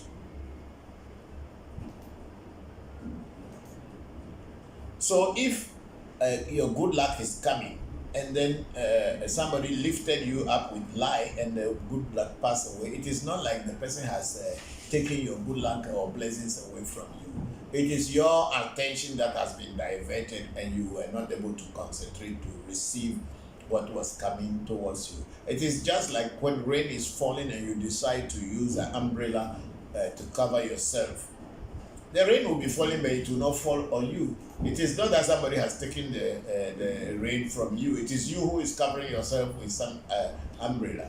So it is in spirituality. If a blessing is coming to you and you use the umbrella of ignorance to cover yourself, yes, of course, the blessing will not come to you because you have covered yourself with ignorance. So that will not make the blessing come to you. But to say the good luck is coming to you and somebody is going to be doing rituals that those rituals please, I don't have the listeners that they will be doing rituals to take it away.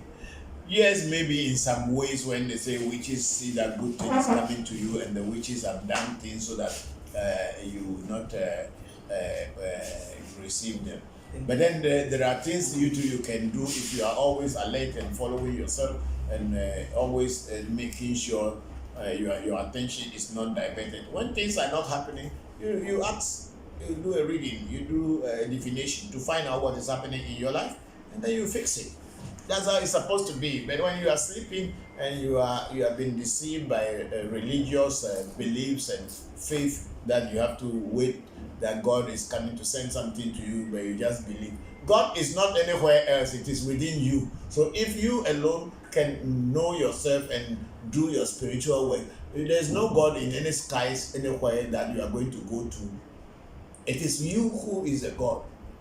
That's why in Hindu philosophy or in the Sanskrit, the man know thyself. You should know yourself. If you are able to know thyself, then there's no other God anywhere. It is within you. Okay, so we have Ian Campbell again here, saying, what are some of the things that will make the spirit of the dead person restless and not comfortable where it is? It depends on for a spirit who died, a human being who died, to make their spirit restless. It is depending on the life they have lived in this life.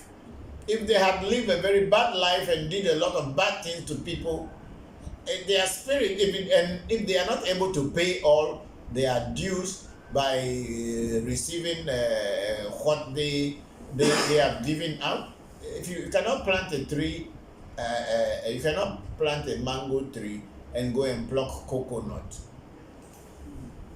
When you plant a mango, you reap mango. When you plant coconut, you reap coconut. That is the law of nature. So if someone during their lifetime had done many things bad, maybe in secrecy or even openly, and the person died and he has not finished paying his account, his spirit or her spirit will be restless. That's all. That's why sometimes I remember a long time ago, there was one of my very special mothers who had was a very special Christian, and even at her age of 90 plus years, she could not walk and go to church.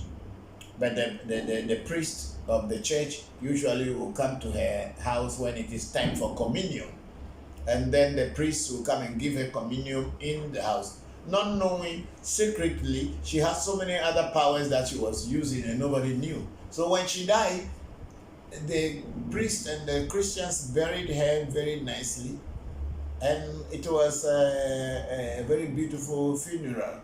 And everybody, the priest was saying, oh, you should go and rest in the bosom of the Abraham.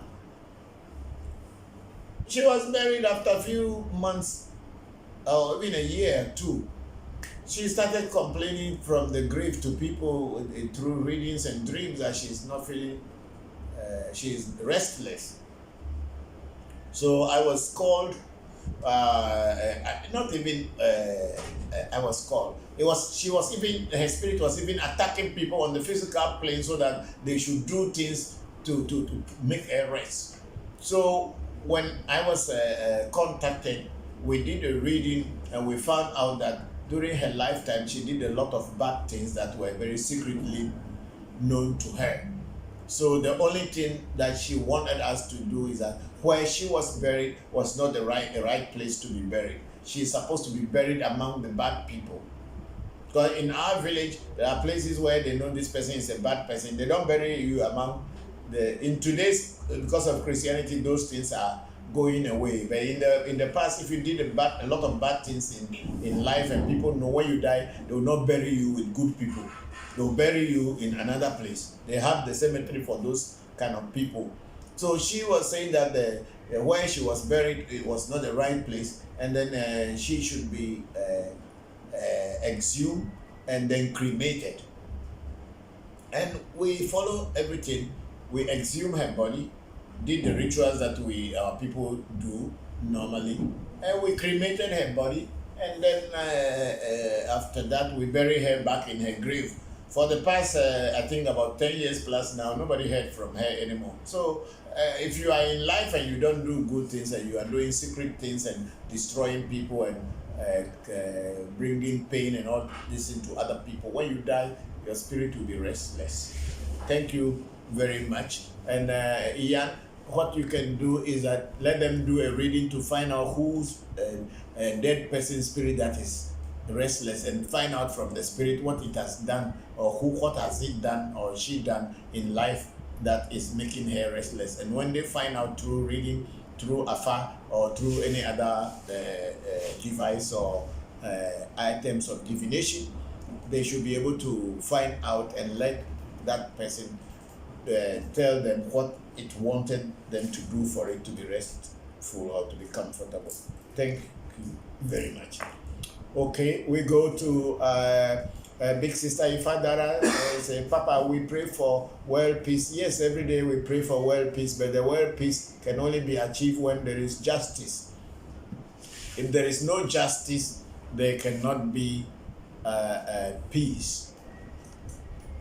In the sense that when one party wants to always to be the winner, and only their word and their ways and behaviors should be the one should be accepted by other people, they trample on other people's happiness and freedom. There cannot be peace. We pray for world peace, but then let there be justice. And if there is justice, there will be peace. Without justice, there is no peace. Thank you very much, and Big Sister Ifadara. And then we have Melissa Roshan Boidi. Thank you, Papa. Happy to see you here. Thank you very much, Melissa Roshan. How are you? How is family? How is your daughter? I hope everything is doing well with you. You are doing well. Everything is well with you. Thank you very much for joining the section. I am very grateful. Happy to see you here today. Thank you. And then we have Lillian Gladstone. Papa, good afternoon. How do you do? I am doing well, Lillian. And how do you do too? Thank you very much. And then we have Dela Ashanti. Papa, dispel the myths and tell the truth. Thank you, Papa. Thank you very much, Dela Ashanti. I have to tell them the truth. That's what I'm doing. And I have my own daughter there, Jane Tiffany Mamisewa Akofo, in the US. Say, Papa, can you tell us a little bit about the origins of Fa? We are where they once human beings, or they are spirit of things in nature. Were they once human beings, or they are spirit of things in nature, such as rivers, trees, and mountains, and so on? Yeah, Afa, as we are talking, it's a spirit on its own. Afa was never a human being. The person who may have been a human being, as far as Afa is concerned, will either be Orum Miller. Orum Miller may be the person who was like people say is the original or the beginning of Afa, which in Ewe, because our people could not pronounce the Yoruba words properly, Orum Miller, they say Lumina. It's not different from Orum Miller. It's just when you hear Ewe say Lumina, it is just the Orum Miller they wanted to say, but because they don't know how to pronounce Yoruba properly, so they say Lumina.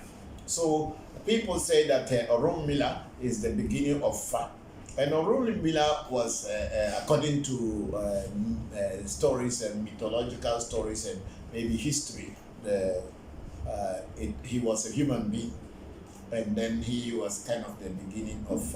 You can even say that he was like the Jesus of Afa. Since Jesus was a Christian, he's the beginning of Christianity. So Orum Miller became the beginning of Fa. He was a person who had lived before, and I think also Oduduwa or something that should be more into the Yoruba history. They may be able to tell it more. But Olo Odumare, which is God Almighty, was not a human being. Maybe an energy that people look up to as God. So the Afa is a system where each oracle is a spirit on its own, and I believe very strongly may not be directly like a nature spirit, but spirit of a divine energy, a higher energy. Okay, we can still call them nature spirits, whatever. But then that's it. So each particular Odu or oracle has its own stories and the things that it speaks about, or how to use them to help humanity. So in Eve Afa, the Odus are like energies on their own. And they are binary energies in the sense that they are 1, 2, 1, 2, 1, 2, just like how it is based in computer and in any science. That's why once upon a time there was a search engine called the Oracle. Was it a search engine? Database. It was a database. It was There's a database, but it has search functionality, so you can search. It's okay. So the Oracle was a database, and it's all based on this 1, 2, 1, 2. That's all that the world is: day and night, man and woman, rich and poor, the sky and the earth, river and mountain. So everything is 1, 2. They all shadow each other. So that is what Afa is all about. But then there are nature spirits which Afa connects you to through a reading. If you are supposed to deal with a river spirit, or what people may call mermaid or mamiwata, then Afa will tell you that, oh, whatever you are going through, it is the oracle that fall. Like today we were checking for some chiefs this morning. They came to the shrine. We saw the Odu Osa Di, which the Avis call Sadi.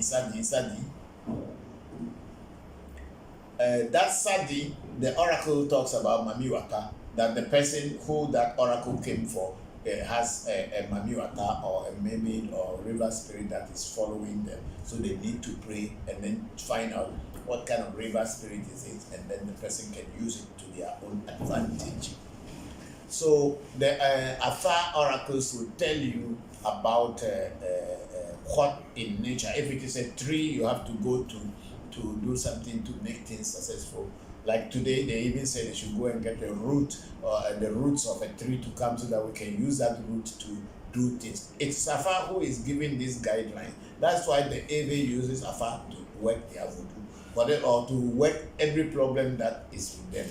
Afa can see. It's like a seer. Afa is a seer. It's not like a seer. It's a divine seer. So it's the one that goes deeper into the unknown and brings out secrets and tell you how you should live your life so that you can live a little bit in this world.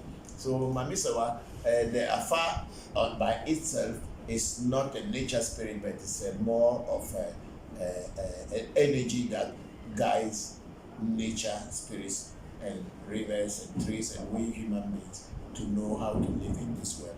So thank you, Mamisawa. Hope you are doing well, and we'll talk later. Thank you. Then we have Lillian Gladstone again on Facebook saying, Papa, please, what does it mean for someone to give you 3 snakes in a dream? The first snake, which is gold and yellow, was wrapped around my right hand. The other 2, which is black and brown, was presented right before me. I kindly seek for a meaning humbly. Okay, Lillian, I'm not very sure about the snakes, but then in every mythology, I would say, and in every dream explanation, is it, what do they call it? Yeah, a snake sometimes represents a child or pregnancy. So in this case, the snake was wrapped around your right hand. You must make sure or go and do a checkup from the hospitals to see whether you are pregnant or you are not pregnant. And if you are not pregnant, then I will say that you should be very careful if you are not ready to get pregnant now. So, because with snakes, mostly it speaks about pregnancy, and sometimes also if it is like this eggs or this or a lot of snake that is around you, sometimes it can also bring prosperity, because as you know, we have snake voodoo, which we will call voodoo da, which is the snake deity. and that snake deity goes together with the hunter spirit. It also goes with the thunder spirit as well. They all flow together as one. So it may be some deity that is a voodoo, which is in your family. Maybe that kind of voodoo may be coming to show itself to you. So the best I can advise is to do a reading to find the meaning. It could be anything, and it could be a voodoo in your family that had been there long before you were born, and you may not have any idea about it, but then it is trying to show itself to you. But through a far reading or a far divination, very surely you will know what it is, and then you will know what to do. And snake also sometimes means wealth. So let's pray that it is a good one for you. But before you can know, it will be advisable that you do a reading, and that reading should be able to tell you what exactly is appearing to you in your dream.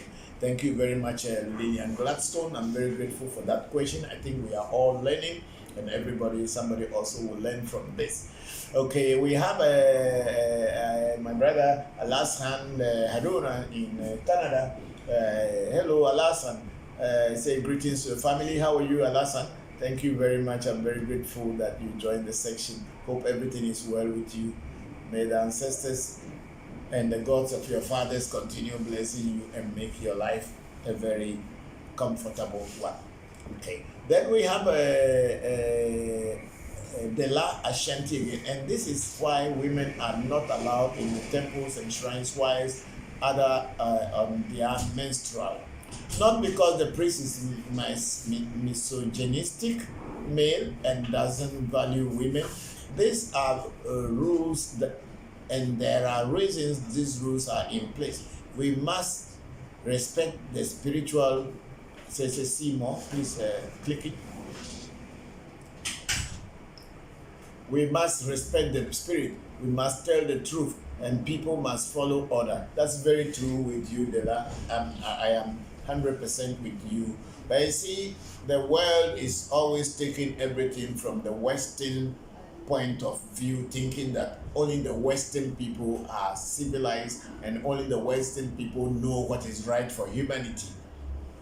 When people in their own cultures knew what was right for them, when the Western people came through Christianity, they tried to tell us what their values are, ignoring the values that we have at our place. And this is why the problem is. It is the Western mentality and values of the West is what they are trying to impose on everybody by saying that if women and men are doing it, the women must do it, and why shouldn't you include women here?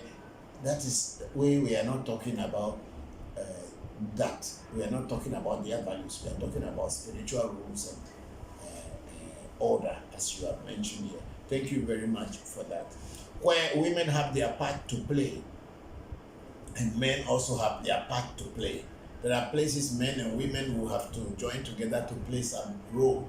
But then, according to our culture, whatever it is, we also were wise and have wisdom enough from our ancestors. And it is not the Western values that will make our life a very reasonable and comfortable one. So some of us, we still maintain the values of our ancestors, not the Western values. Yes.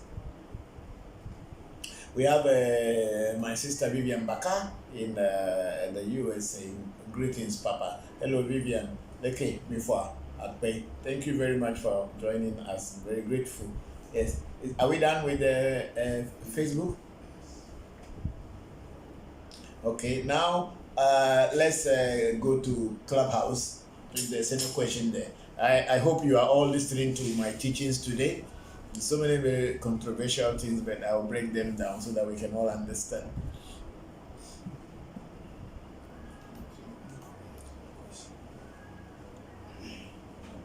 If there's any question from anywhere, please bring it and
I'm fine. How are you too?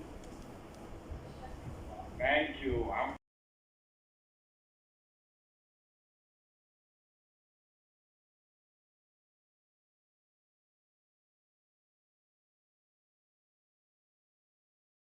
Someone who has knowledge of Mamiwata to guide you to know how to deal with the Mamiwata, because one thing is to make a spirit for you, and another thing is a spirit to associate with you without the spirit being made for you. So when you get to people who know about that type of spirit that is manifesting to you in a dream, then they will now give you the guidance and the directions how and what to do to let that spirit come closer to you and manifest in your life. You also have the right, after doing the reading with one particular babalawo or a diviner, you can again do a cross checking with another different diviner to see whether the first diviner, what they have seen is real, and if that same reading or part of the reading that the first diviner made for you and the second diviner also was able to reiterate and talk about that same thing, then you know what the divination is saying is real. And usually when a spiritualist who can divine, the spirit that is showing itself to you must be able to communicate with that particular spiritualist to be able to teach you what to do to realize it. But many a time, because most people who are doing reading may not be very deep into understanding of the reading, they may not be able to tell you everything, so you have to seek another opinion. Even we at African Magic Temple, whenever we do a reading for a person, we see these things, we try to explain it to our understanding of what the spirit is telling us. But sometimes we also call on other senior people who have been in the path long before us to give us an insight into what, and then when they break it down and we add it to our own, we will give a full and complete meaning to the reading that we have done for a particular person. So do not shy away of looking for other second or even third opinions from a reading from different people in order to know exactly what is happening in your life. Okay, so this is very, very insightful what you have just said. Yeah. Okay, so look, I'm asking this because I have a reading, and in this reading, the spirit of the rainbow came out, and the spirit of the ocean. Yes. Both spirits come out in this reading again. Okay. So this is something that was real. Okay. Right? Yeah. So what happened is that I did the borsa, the abo. Yes. Okay. Mm-hmm. And then I have another spirit. The spirit is the spirit of the forest. Of the forest. Okay. So I want to work with the spirit of the forest. Yeah. Because I want to get the spirit to be a little bit more has more reach. Yeah. I want him to have more reach. Okay. Okay. I so understood. I went to do something with the spirit in a particular point. Okay. So I went to a point. But the thing is that I also have the spirit of the rainbow. Okay. And I have put a particular stone called a Shiva Lingam to this spirit. Okay. Okay. Mm-hmm. So I put the Shiva Lingam to the spirit of the rainbow. Yes. So when I went to activate the spirit of the forest, yes, I I went to a place and the ocean spit me out the Shiva Linga. But before this happened, the rainbow had come out. Okay. So we saluted the rainbow. We got to the ocean, and in the ocean spits me out another Shiva Linga. And the Shiva Linga, this is a stone that comes from India only. Yes, I know Shiva Linga. Right? Yes. Okay. So I get the Shiva Linga from the ocean. I put it to the spirit of the forest. I feed it. And then when I go home, another rainbow comes out. Wow. That's interesting. Okay? Yes. So what I do is I feed the spirit of the rainbow too. Okay. You know? Mm-hmm. But so I know that these spirits are working, right? Right. We see the manifestation of the spirit. Right. See? But what are they doing? Yeah, that's what I always say, that when you have a spirit and the spirit is just a spirit and it's not bringing any progress in your life and it's not doing anything that is useful to you, what is that spirit used for? What is the purpose of that spirit? When you get a spirit, you are supposed to benefit from the spirit. The spirit should be able to bring comfort to your life. It should bring comfort to the people who come to encounter with you, people who need help. The spirit should be able to help them. But just being a spirit and being called a spirit and wanted to be worshipped or whatever, it's not worth having that kind of spirit. A spirit that you can use and make good use of it for yourself and for humanity. Let's say that the spirit is appearing to you. Yes. Right? Mm-hmm. The spirit keeps appearing. Yeah. So it's obvious that the spirit wants something with you, right? So it would be advisable that you should ask the spirit, what do you want? How do you want me to work with you? Teach me how I can work with you. If you don't have any diviner apart from yourself, what you may do is that you ask the spirit to speak to you in a dream or to show you signs how you can work with it. But it will... The problem I am seeing with this is that these are very high spirits. So these are very, very high spirits, and they may send messages, but they don't really appear to you or good things. Yes, spirits send message to you in dreams. Spirits send message to you on the physical plane through people. But no matter how high spirit the spirit may be, you can always channel it by doing a divination. Yes. You can always channel it by doing a divination. And when you do a divination, in the divination... But then we... Yes, go on, Baba Craig. Yes, Baba. But when we come to the first... how do you call it? The first premise. Mm-hmm. This all happened because of a divination. Yes. Okay. But the so divination. We have to go back. Yeah, the divination cannot. Yeah, the divination cannot be just one. When something appears within the divination, you have to do another divination to ascertain the truth and the fact of what you are seeing, to make sure it is not only your own delusion and mind, but it is truly that the spirit is doing that. It is only through the divination that you can be 100% sure that what you are seeing is what is happening. That's why for us, we see the premise. We have seen that this spirit is definitely manifesting itself, because, as I was saying, you know, the rainbow come out. Yes. The spirit of the ocean gives me the Shiva Linga another Shiva Linga that I have given already to the spirit of the rainbow. Yeah. So now these are three spirits, and then there's the fourth spirit, and the spirit of the forest. So we know that this is right. This is on the past. This is happening.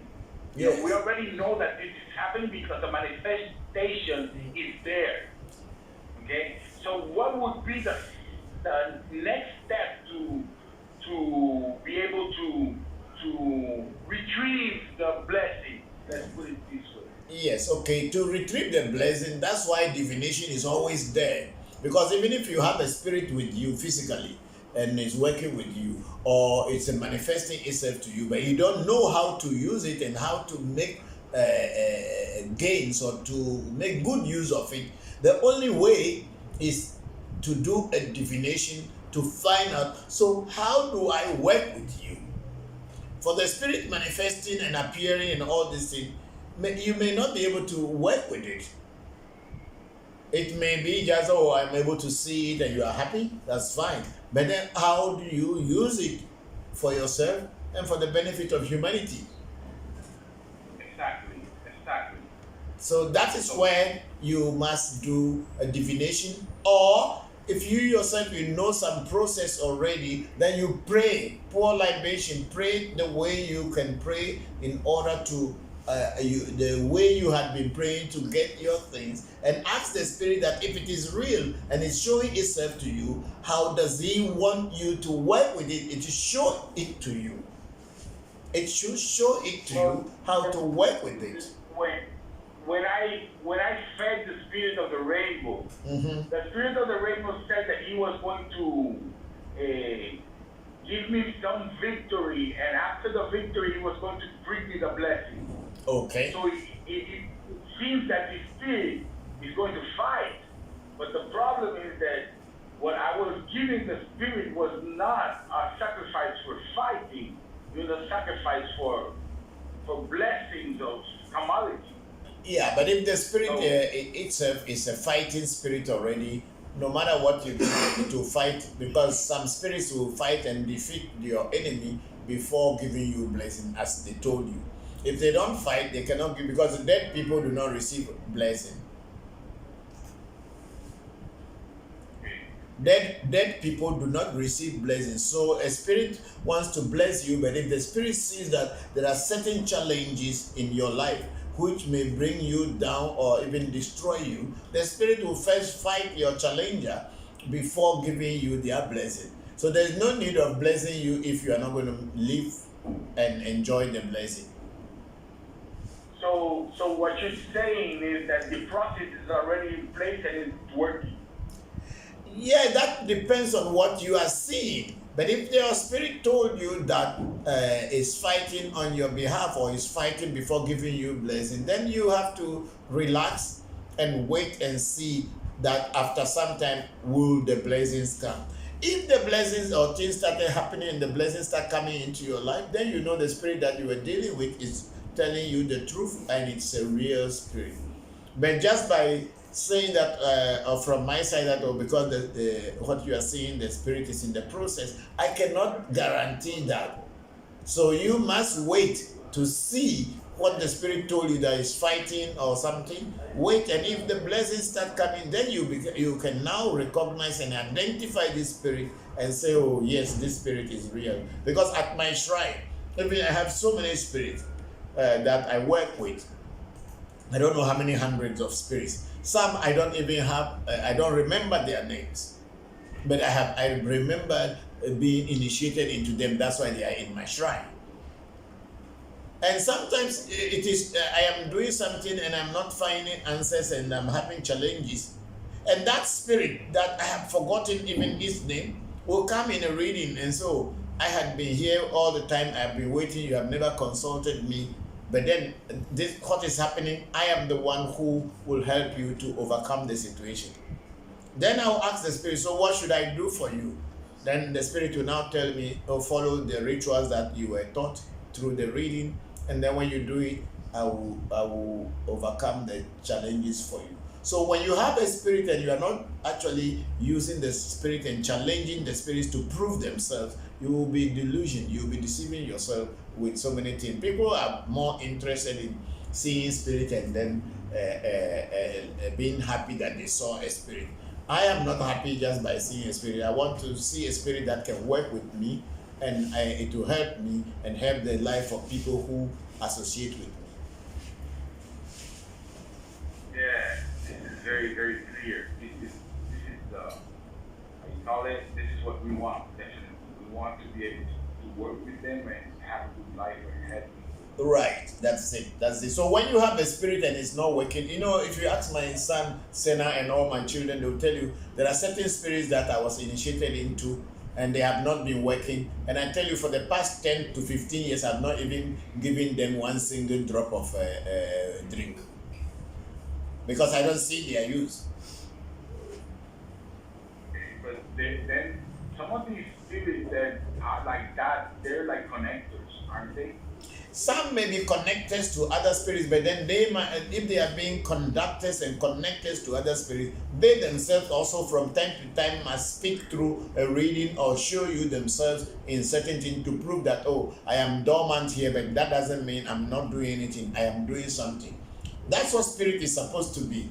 Without spirit being telling you what it can do for you or how it can help your life so that you can help yourself and help the life of other people, what use is the spirit for?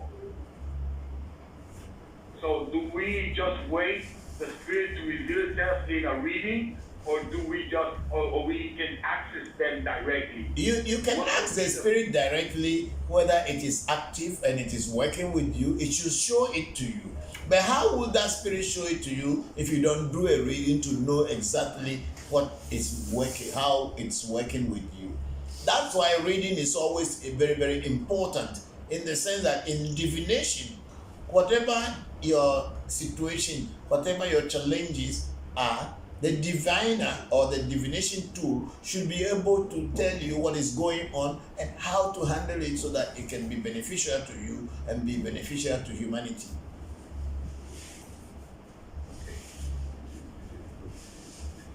Thank you very much, Papa. Thank you, Baba. I'm very grateful for the question. Thank you very much. Very interesting. We are all learning.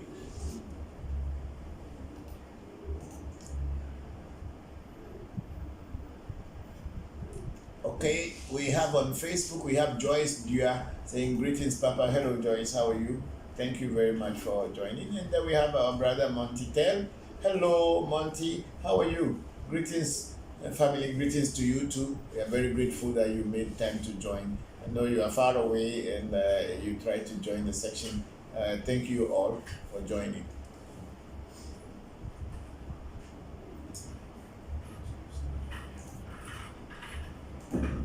Okay, Said.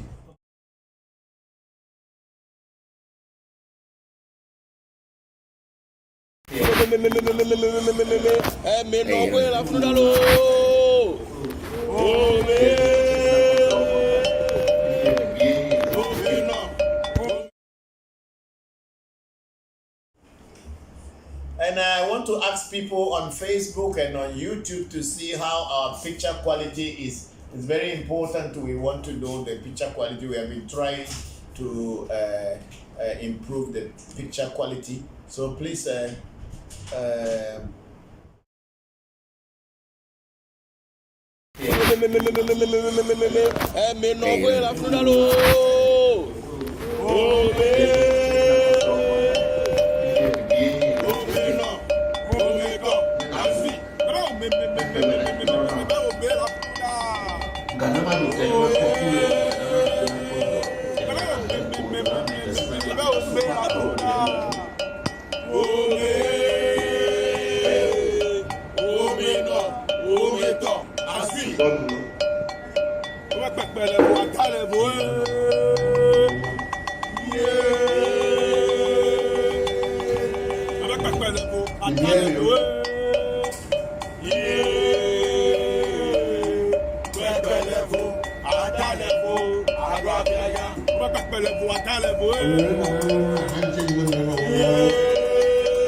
Ada yang aku coba dulu, because entah yang kau dulu kakek.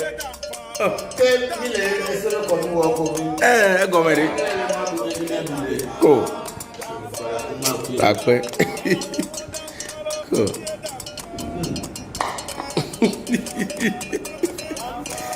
Ayo. Kita pergi pasal. Ini kena.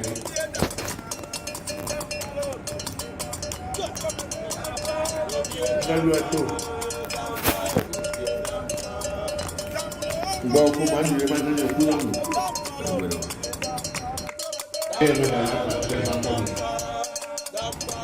Untuk bila mana? Nah, aku ini. Mana cahaya? Apa yang ini kau lupa?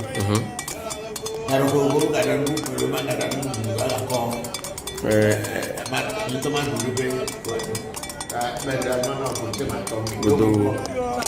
Madu wazu kuna wazu dona wazu nyao ahe ku dola me de kemacho. Cause me ave du eri fe.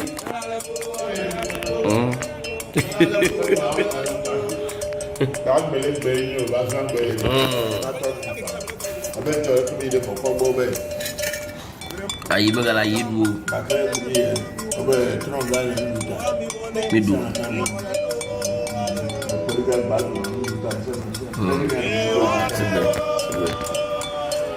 Enu ho medu ogbe mi le kono kwa. Ya ti ya bi. Odo.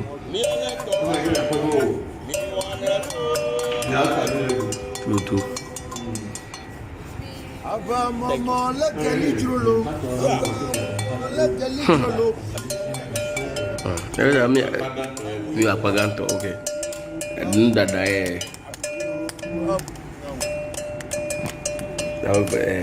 Tron do venire di vigna io.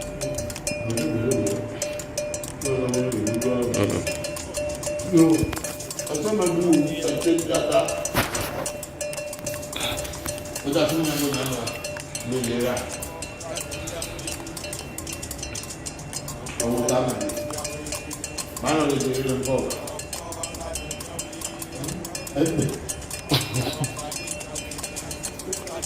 Ada orang makan di desa paling luar, orang makan di desa. Semua. Okay, ewo. Desa paling luar sah. Usa poligosa o dada mi. Kemene makondo do, ado. One why like Okay. I do there. Okay. Emi. Ow. Two. Okay.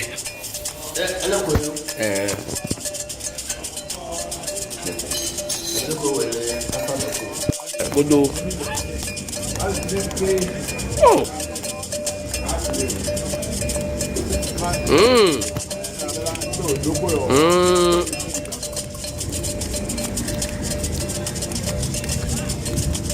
Edo ko. Oh.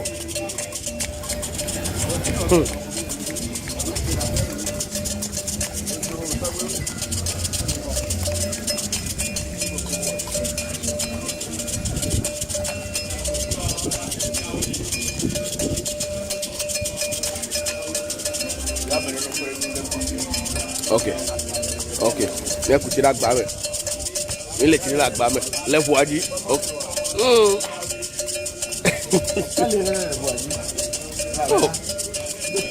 Odoro. Oya do ko mi akpara pele. Me, okay. Enya le.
Okay, that was.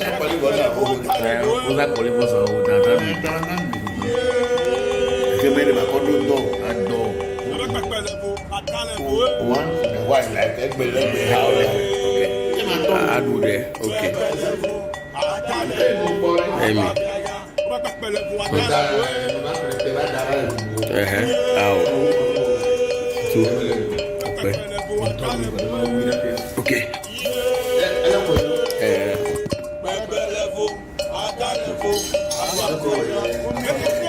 Bodo.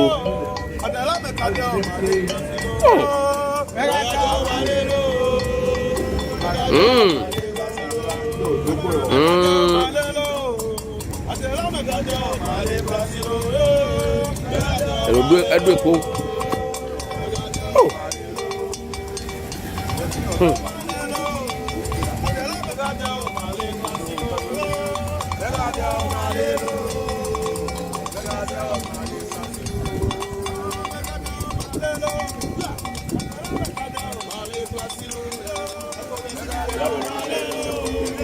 Okay. Okay. Let's put it back. Let's put it back. Let's watch it. Okay.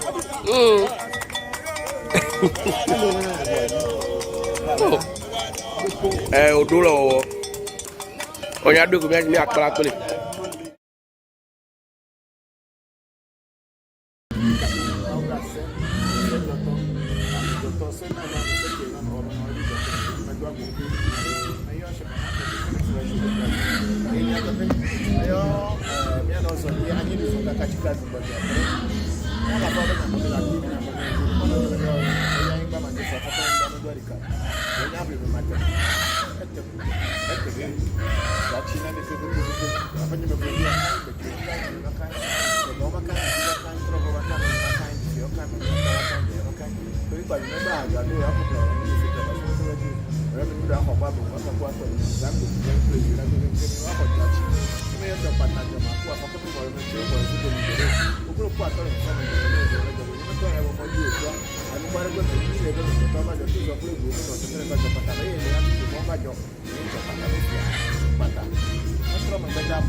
Okay, check Facebook and let's see if there's any question there.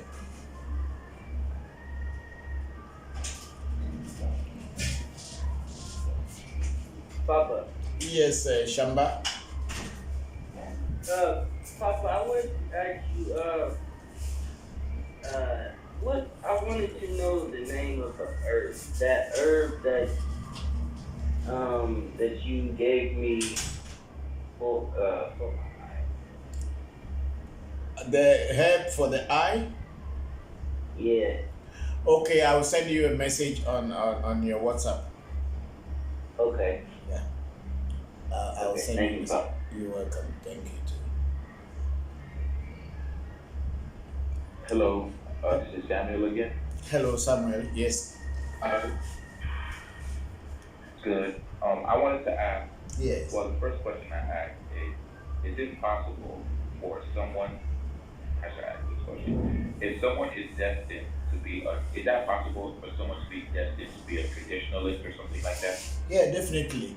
It will tell you in your the oracle that falls for you in Afa, or maybe in Voodoo, where Voodoo people are not using Afa to do a reading. It can tell you that you are born to be a traditional priest. Like in my case, I was born in a Christian home. Of course, my grandfather was a traditionalist, but my dad, because he went to school, they became Christians. Or they became Christians because they have to go to school. And I grew up in a Christian home. Our house where I grew up at is only about 200 meters or maximum 300 meters from the Bremen Presbyterian Church in my village. So my dad was given a portion of land on the missionary campus because when the missionaries came, the town decided to give them a space where they can build their church and do their activities. And so anybody who was connected to them or related to them, usually they give a portion of that land for them to build on. So my dad built on the mission compound. I grew up from there, and then when I was growing up, I didn't really like the church because I don't know, but it wasn't making sense to me. So I moved out of the Presbyterian church and I joined the Seventh-day Adventist church. Then I later joined when Charismatic Church came to Ghana, I joined the Gospel Revival. Then from there, I used to be part of Aladura and all these, we call them spiritual churches. They were there before before Charismatic Church came to Ghana. But at the end of the day, going to India and training as a tantric Hindu monk and all this, in working as a Hindu priest in Thailand, covering Vietnam, Laos, and Cambodia. Today, I am back here teaching these things and talking about my tradition. And when I was given the mirror, I was told that I'm supposed to be a traditional priest. So it is not a coincidence. And then when I got Afa, in my Afa Boli or Afa Odu, I am born a traditional priest. So I would say I am destined to be a traditional priest, even though I had tried to be in other things, or maybe because I didn't know, I was trying other things, but they did not work for me. So being a traditional priest gives me the freedom to talk about my own tradition, not messing it up with other people and trying to behave or trying to imitate other people. I talk about our people, I talk about my tradition, and I have learned so much about it, and I'm still learning. I cannot say I know all yet. I'm still learning, but it gives me that comfort and freedom to be myself. I don't need to pretend to be a white man. I wear our traditional clothes and I feel very comfortable in them. So some people are destined to be traditional priests. And if during your initiation, when into Ifa or into Afa, the Odu or the Afak Boli that will fall, if you are destined to be a traditional priest, it will be inside there. So yes, for sure, some people are born to be traditional priests. Okay, and if someone is in that situation, but say he says, you know, I want to do something, like I want to be a businessman or I want to be an accountant, like he doesn't want to do it, will there be consequences? Definitely there will be consequences, but if the person is smart, he can still be doing that. Being a traditional priest may not even open up a shrine for people to be coming to this. He can be a businessman, but they can use that traditional priest as a second business, or just to help people through charity, and then that priesthood which is using to help people as charity will empower him and empower his business to be successful. So, but then to say no to it, you will have consequences. Nothing will go on well in your life. You will be trying everything, but nothing will go on well. Thank you very much. You're welcome. Thank you very much too. And Joyce, you are saying, I'm doing great. Okay, thank you very much, Auntie Joyce. How are you doing? We thank you. You are doing great. It's very nice to hear. And then Big Sister Ifadara is saying the picture is great. It's great. It's good. Thank you very much. Please like them, and then let's move forward. And then we'll go back to Facebook, go back to Clubhouse. And then we have our brother Luxin Bobode in Nigeria saying, Papa, the picture quality is good. Your team are doing well, is scaling up with introduction of modern technology. Thank you. We are trying very much to do our best. So because when we bring Sunday sections to you and someone complains that the sound is not good, or this, we have to make efforts so that we can improve it, because we are here for you and we want to give you the best. Thank you very much, Luxon. How are you and the children? Thank God for everything. Thank you very much. And then the big sister Oluchi Osuonke is a great. Thank you, dancing her way with bells. Thank you very much, big sister. I'm very grateful to you. We have Ifakemi Aisha Masket Amen. I'm really enjoying today's section. Always so informative. Thank you, Baba, and all at the African Magic Temple for sharing such knowledge and wisdom of the ancestors. Ashe. Thank you very much, Sister Ifakemi. We are very grateful to you too. Thank you very much. And then we have Alasan Haruna in Canada is saying, fire! Thank you, Haruna. Great. And then we have Jay Boki. Good day, my brother, and many blessings to you and your family. Jay Boki, thank you very much, and blessings to you and your family too. We are very grateful that all of you are joining and giving us hope, and also giving us encouragement to continue doing what we are doing. May the ancestors continue to bless and open doors for you so that you can all become great. Thank you very much. May the wisdom that we are learning, the lessons that we are learning here, may we all be able to make use of them for our own benefit and the benefit of humanity. Thank you very much.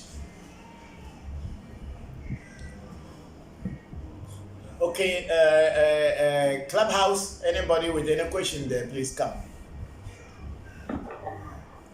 Hello, Mr. Bokor. Good morning. I'm calling from Los Angeles, California, United States. Zale, yes, Sister Zale, how are you? I'm fine. How are you today? I'm good too. Thank you very much for joining the section.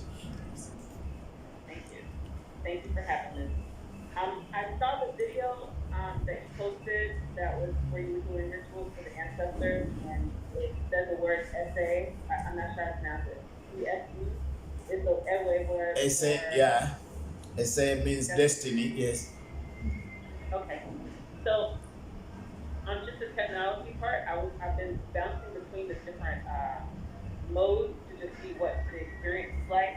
So I have I go on Facebook, and then I went on YouTube for the first day to do the live stream. Yeah. So I could see that the video was playing on the live stream, but it wasn't playing on Facebook when it was live streamed on YouTube. I just wanted to get that information. Okay, so that the video on YouTube it wasn't playing, right? No, I don't think so. Okay. At least when I was checking. Okay. So the technical team, I let them know that we are not playing. The video was not playing on YouTube. So thank you very much for that information. We are grateful. Thank you very much. Yeah, I think it just have the card that says Revolution on Facebook while the video was playing. Okay. Okay. Then on the Facebook, it was Revolution was the logo.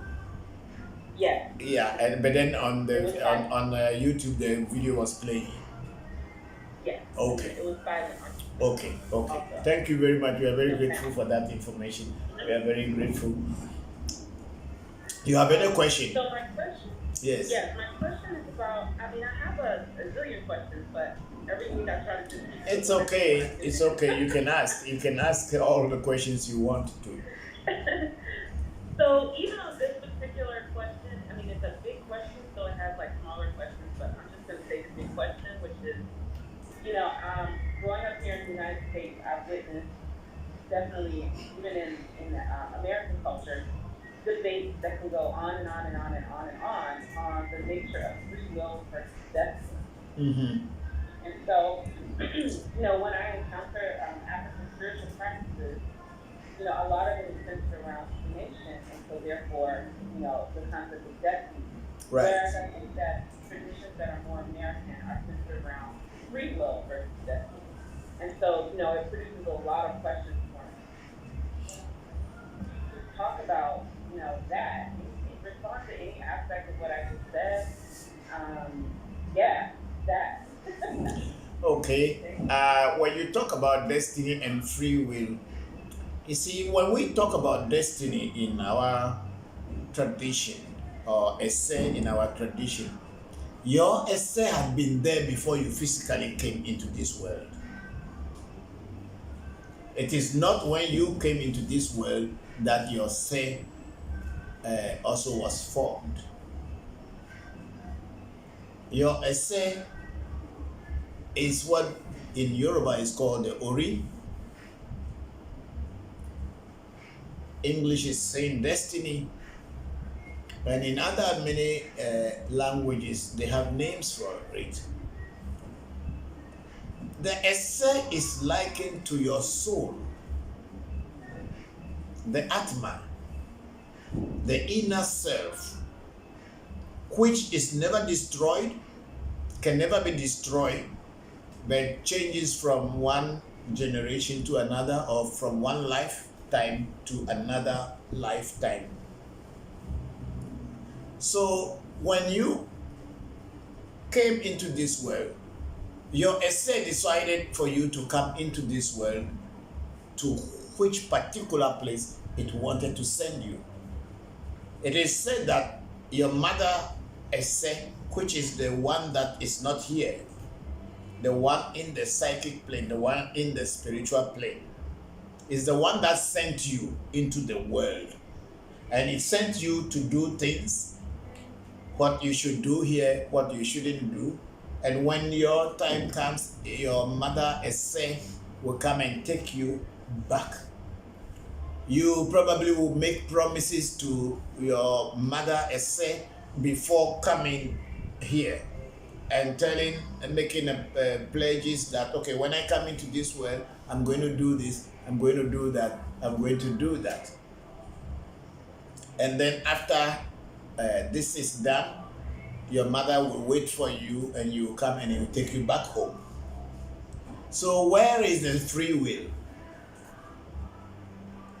Whatever you do in this world is directed by some cause, which in Ewe we call essay. So when you say free will, where is your free will? What do you know? What do you think is free will? There's nothing like free will. You have been predestined. Before coming here, whatever you are coming here to be, if you are born a black person, born a white person, born a green person, a yellow person, or whatever, it has already been predestined to you, for you.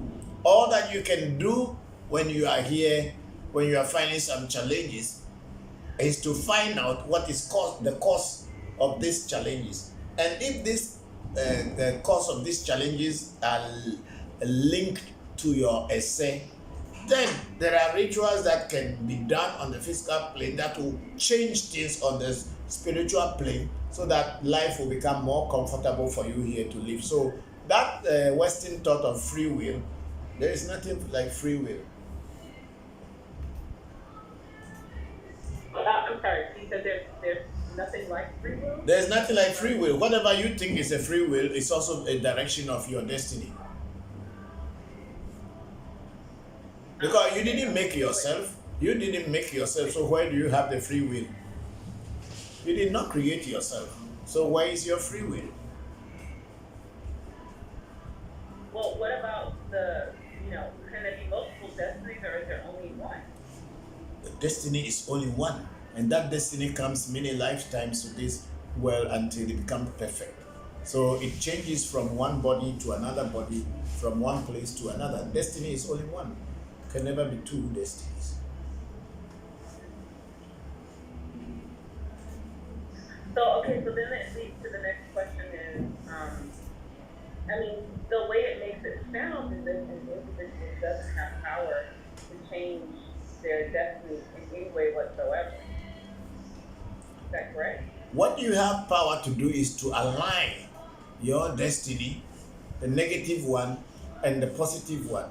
But then we say it in a crude language, that changing of your destiny. But in reality, you are just trying to edit and align it. And even that editing, if there are some people who will never even think about editing their destiny, and it is also their destiny not to know how to edit it.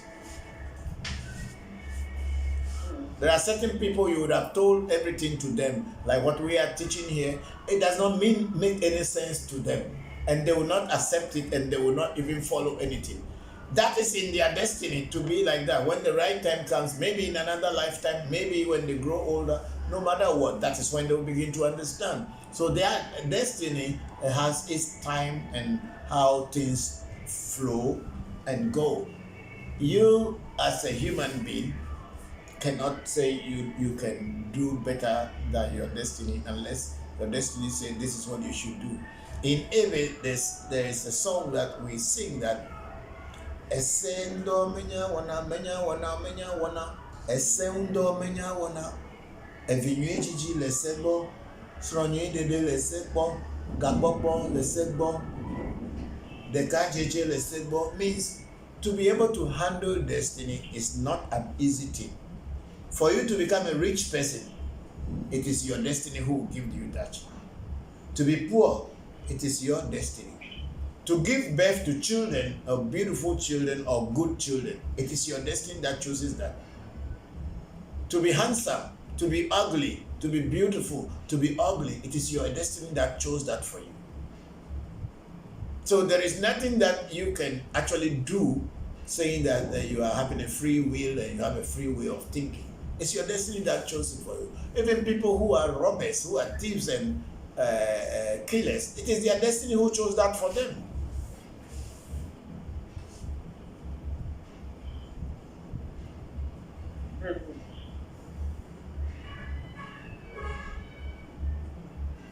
Okay, that's a lot to start with. Thank you. Thank you very much. See you.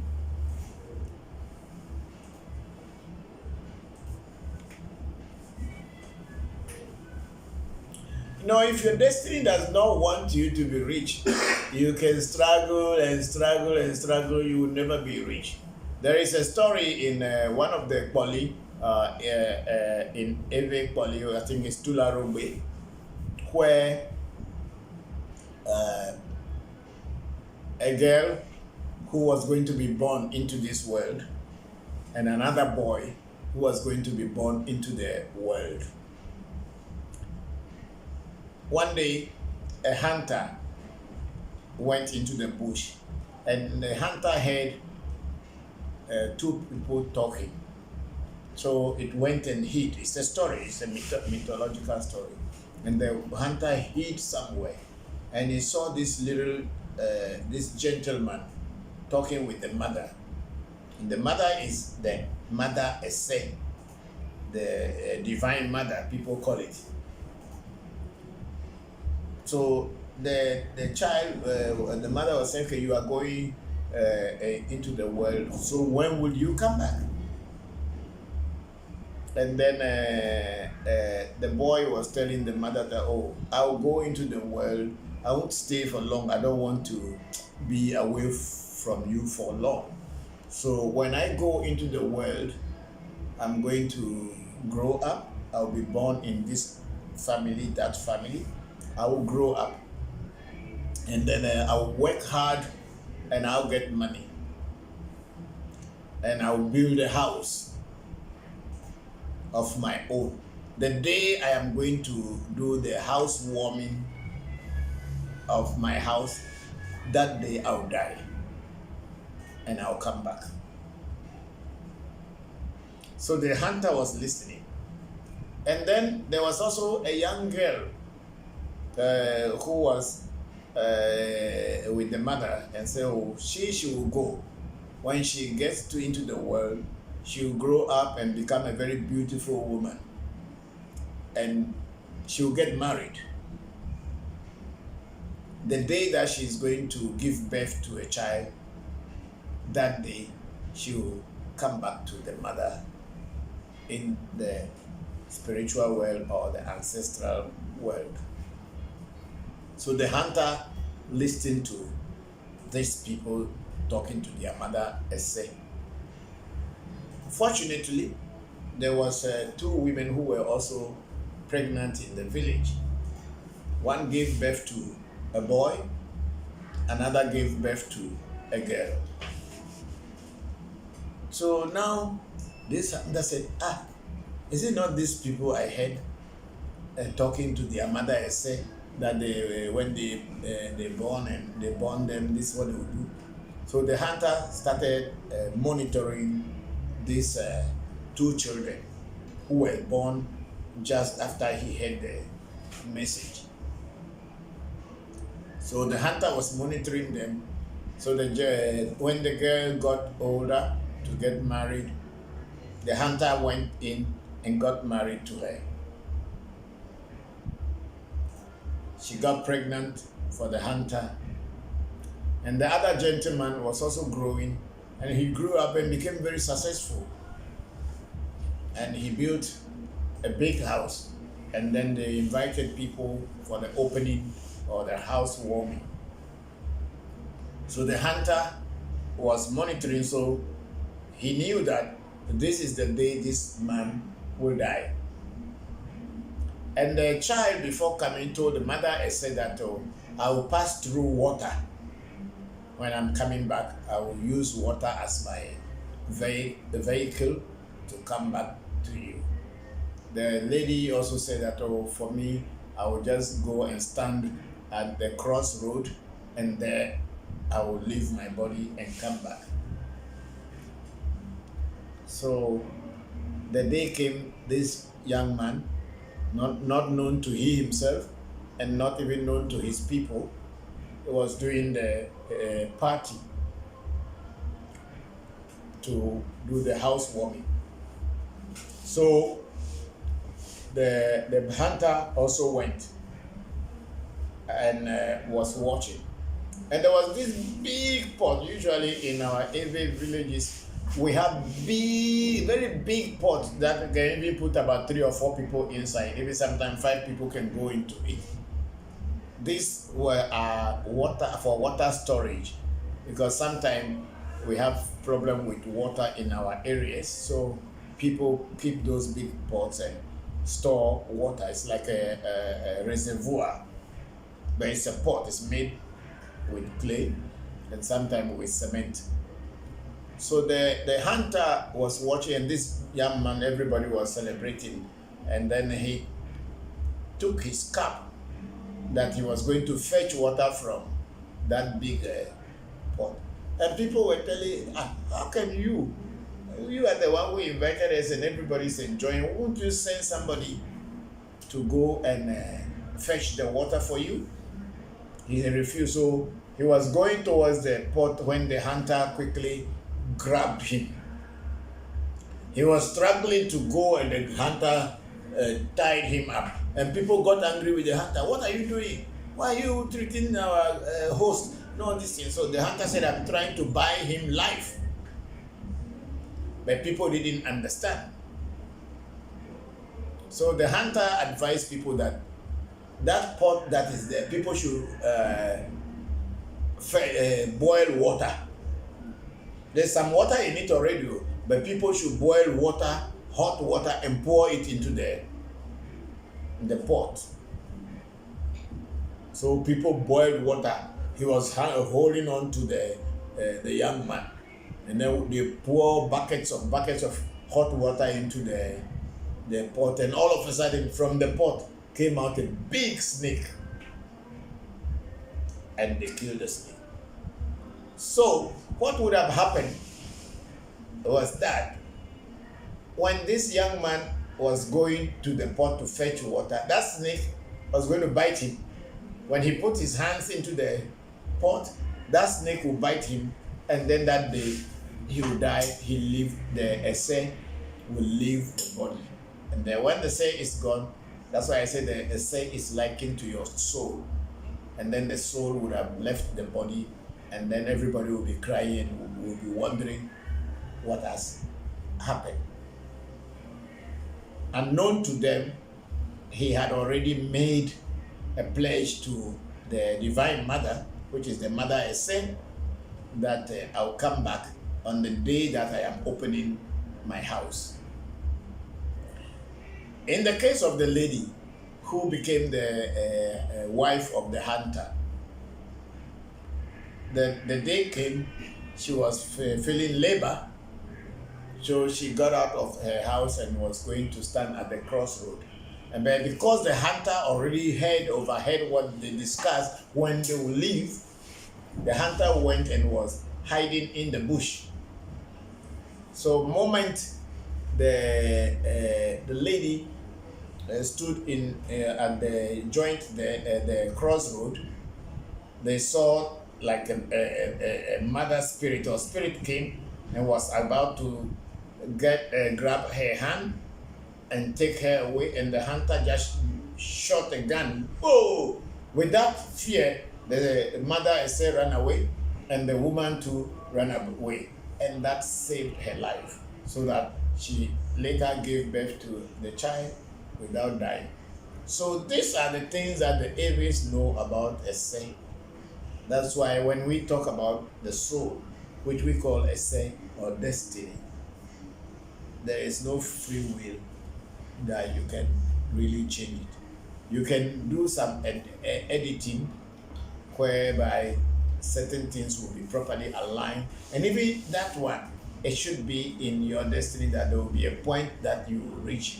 You will be able to align your negative and your positive destiny so that you can have some comfort in the world. So this is how it is deal with destiny, or essay, or if you like, you can call it the Atman. If you like, you can call it the soul. Whatever you call it, you are not the one in control.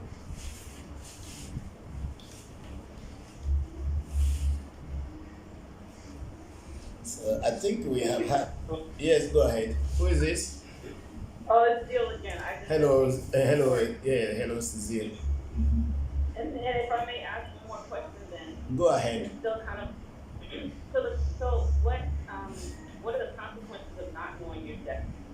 There is no consequence. Your destiny comes and plays its role here. If you don't know it, it is you who doesn't know it. It will still play its role. But if you come to know about it, then it's a plus for you. It is up to you to try to find ways to fix what you are not comfortable with, so that life can be comfortable for you. There's no consequence where you don't know. If you don't know it, you don't know it.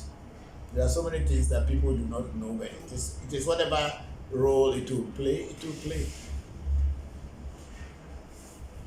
Okay, and then so how detailed is destiny? Is it sort of like, I mean, how do you define that? Is that like every moment of the day for the rest of your life, or is it just key crossroad moments? Every second of the day for the rest of your life, your destiny is the one who is in charge and controlling you, because the moment you stop breathing, you are gone. You are no more living, you are dead. So you cannot say that it is only at certain time that destiny will rule you from the very moment you came into. Even before you came, it's already directing its way where you should be. So there is no two ways about it. To say that it will be some other time, it's not now, it will be later. It is every moment of your day, of your life. Because the day your destiny leaves your body, that's the day you die. Okay, so are you saying that through divination, your destiny can be discovered for every moment of your life? Through divination, your destiny is set up in such a way that the negatives in it will be kind of aligned with the positive, so that the positive become more prevalent in your life than the negatives. And it is every day of your life. It's not a Christianity thing whereby you are believing or not believing. It does not have anything to do with faith or belief. And if you had had the opportunity of your destiny being aligned and set up for you the way the Aves do it, physically, practically, you will be able to see changes happening, and you will be able to communicate things that are to come, things that had happened, and things that are currently happening. The destiny, if it is properly set up and aligned, it should be able to be communicating with you, giving you things either in dream or even in real life. But destiny cannot be done for anybody who is not physically present. It is not something someone can do and post to you. It's a physical thing that anybody who wants their destiny to be aligned must be physically present. Because it has a whole lot of things to do. It is not just a simple thing and so this is your destiny. No, we don't do it like how people make legba and put inside an envelope or send to people. So we send you Baba legba. We don't do things like that. If it is something that you have to physically be present, we'll let you know that you must be physically present. No one can do your destiny or align your destiny for you if you are physically not present. And no two people have the same destiny. It's like your thumbprint. No two people have the same thumbprint.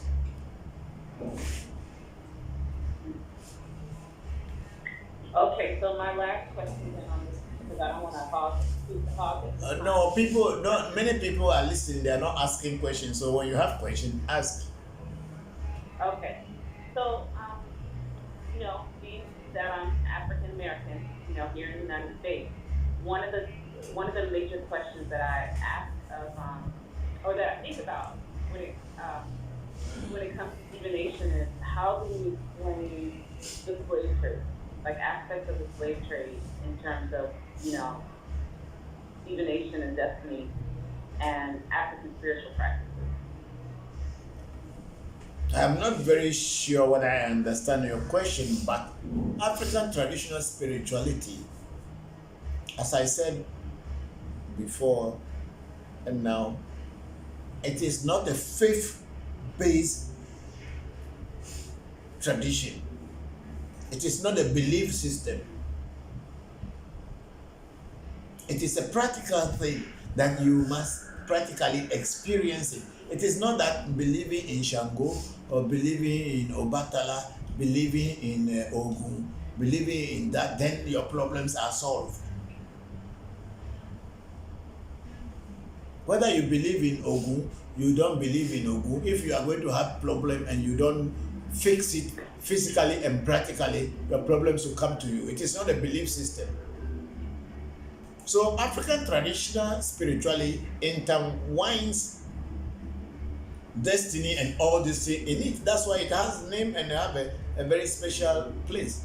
In the Ave cosmology, the concept of God is in three forms. One is Mauga Sobo Lisa, which is said to be creating. The other one is Mauga Kitikata, the one that is kind of operating and operating the creation. Then there is the Mauga Esse. These are the three in Ebe cosmology, the Trinity in Ebe cosmology.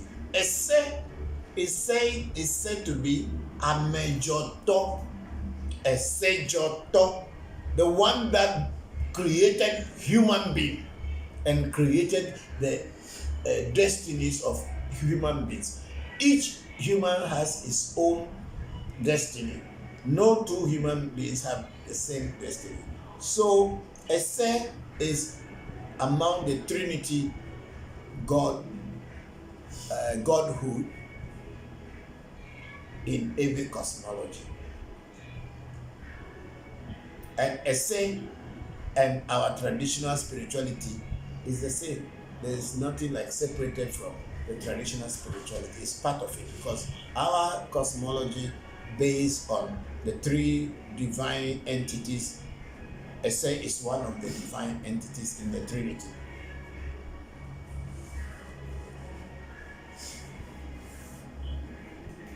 Maybe I can try to rephrase the question a little bit. Maybe Go ahead.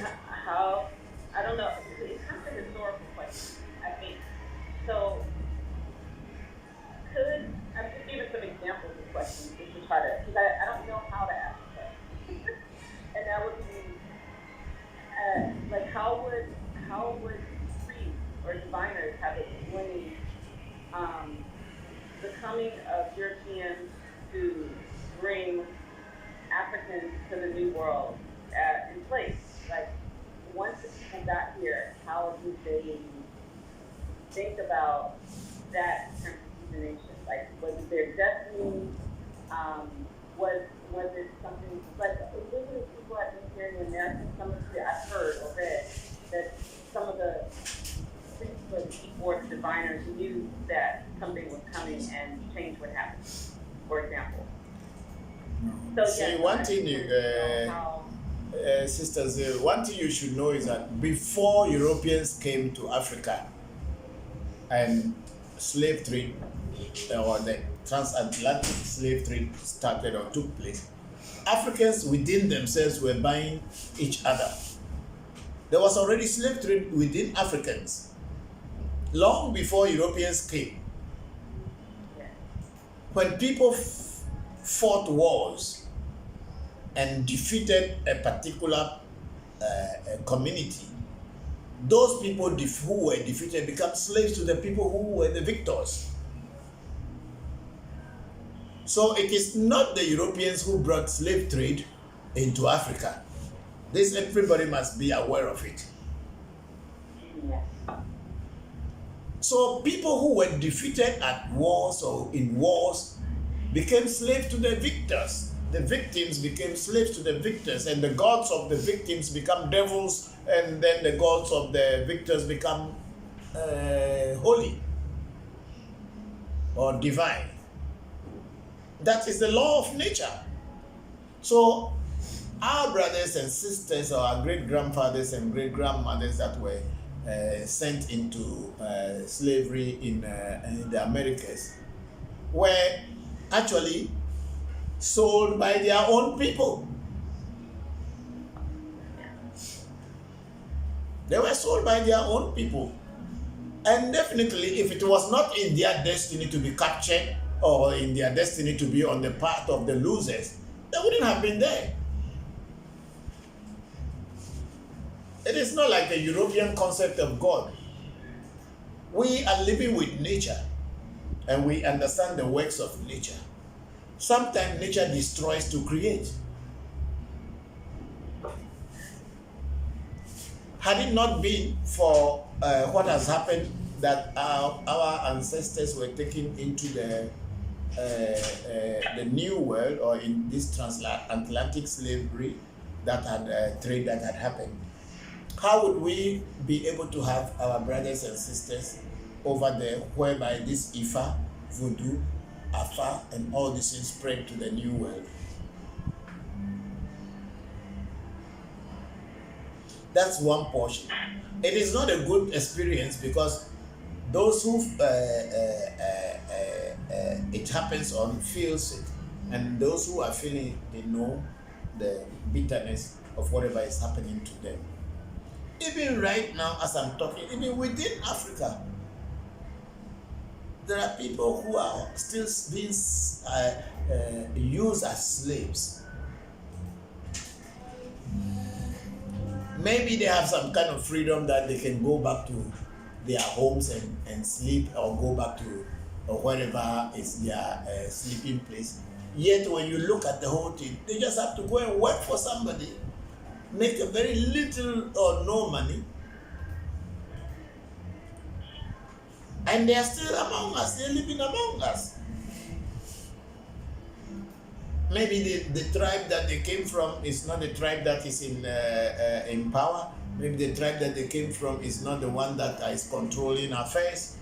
So people are this. I believe very strongly, even in the European countries, in Americas, apart from the black people or our brothers and all this thing, there's some white people who still work for others under slavery, kind of. Yes. So this is nature, but sometimes nature destroys to build. Who knows tomorrow? Maybe this that had happened to our ancestors, maybe it is through them that the world is going to change. Who knows? So nature knows why things happen the way they do, and it is our destinies that direct us to be at places where things will happen. Either it's a good thing to happen to you or a bad thing to happen to you. That's why I sang that song, that it is your destiny. If to be ugly is your destiny, to be rich, to be handsome is your destiny. Even to fail in life is also your destiny. But nature always build, destroy, and build, create, destroy, and create. So sometimes the time frame is what we as human beings cannot calculate and say it is until this time, then it should be over. And I believe very strongly, those who did history, that there was one time in Africa, whether it's North Africa or Central or West or South Africa, East or wherever, there were Africans who were also very, very strong, who might have enslaved some of the white people in the past.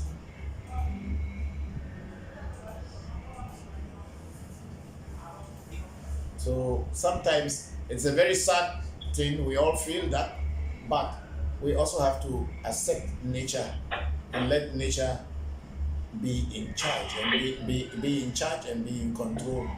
We do our best to change things that we can change, and we live with what we cannot change.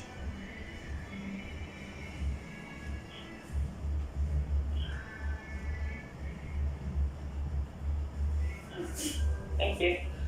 You are very welcome. Thank you, Sister Zane.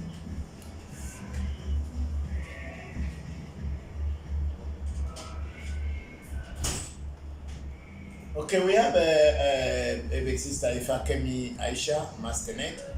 Amen say interesting questions. Yes, we are listening and taking notes to both questions and answers.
anybody here has any question, please go ahead. Hello, this is Samuel again. Yes, Samuel, how are you? Hello, I wanted to know, in airway tradition, are there specialists, like is there a piece that specializes in herbs? Is one piece that specializes in readings and things like that? Is that how it works, or is it pretty much one and the same? No, in every traditional spirituality, in every spirituality, as in voodoo, as every spirituality, as you develop in your destiny, you find your way, or your destiny would direct you to which part that you are supposed to play. There are certain people who are very good in seeing. The sixth sense, or their extra sense, is active. Some were even active from their birth, and as they grow in spirituality, it develops. Then you will find your place, what to do. Of course, there are certain people who are very good in using herbs only to cure. They may not be hearing anything, they may not be having any voodoo, but they can use herbs to do things. Or they have dreams, and they can, in their dreams, they can do things. And then when they bring it onto the physical plane, they see that they get results, so they pick it up from there. So there is nothing like the system has divided people into any group to say that like in the Hindu, where they have Brahmins, Vaishyas, Kshatriyas, and Shudras, and all these people like into a class. No. But when you grow up and you decide that you want to be a priest, or you have to be a voodoo priest, or you have interest in voodoo priest, and I also tell you that would depend on your destiny whatsoever. To have the interest to become a priest, or maybe it comes with you, then you must undergo some training.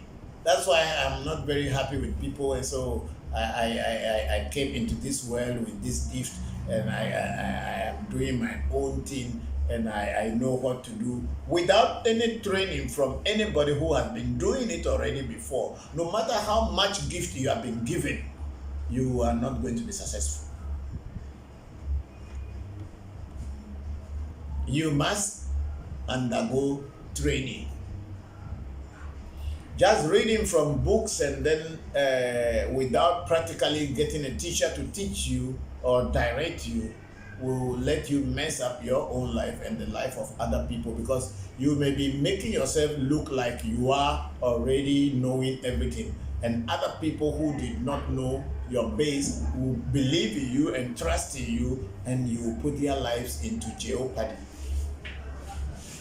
So no matter how much you think that you have gotten a gift, you must find somebody who has got experience to guide you and coach you, so that when you are doing this work tomorrow, you will do it with clean heart, clean mind, and you will do it with straightforwardness. So a lot of people are just messing up themselves and messing up other people's life just because they are deceiving themselves that, oh, I have got my gift and I know what I am doing. What about the person who doesn't know what you are doing? You may know what you are doing, but what about the person who doesn't know what you are doing?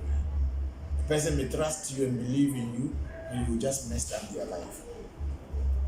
So Samuel, no matter how much you may be giving gift, you need to let somebody teach you. So in every traditional spirituality, people undergo training, and until they get to a point where they themselves can stand and be executing what they have been taught, as well as train other people just like how he or she had been trained.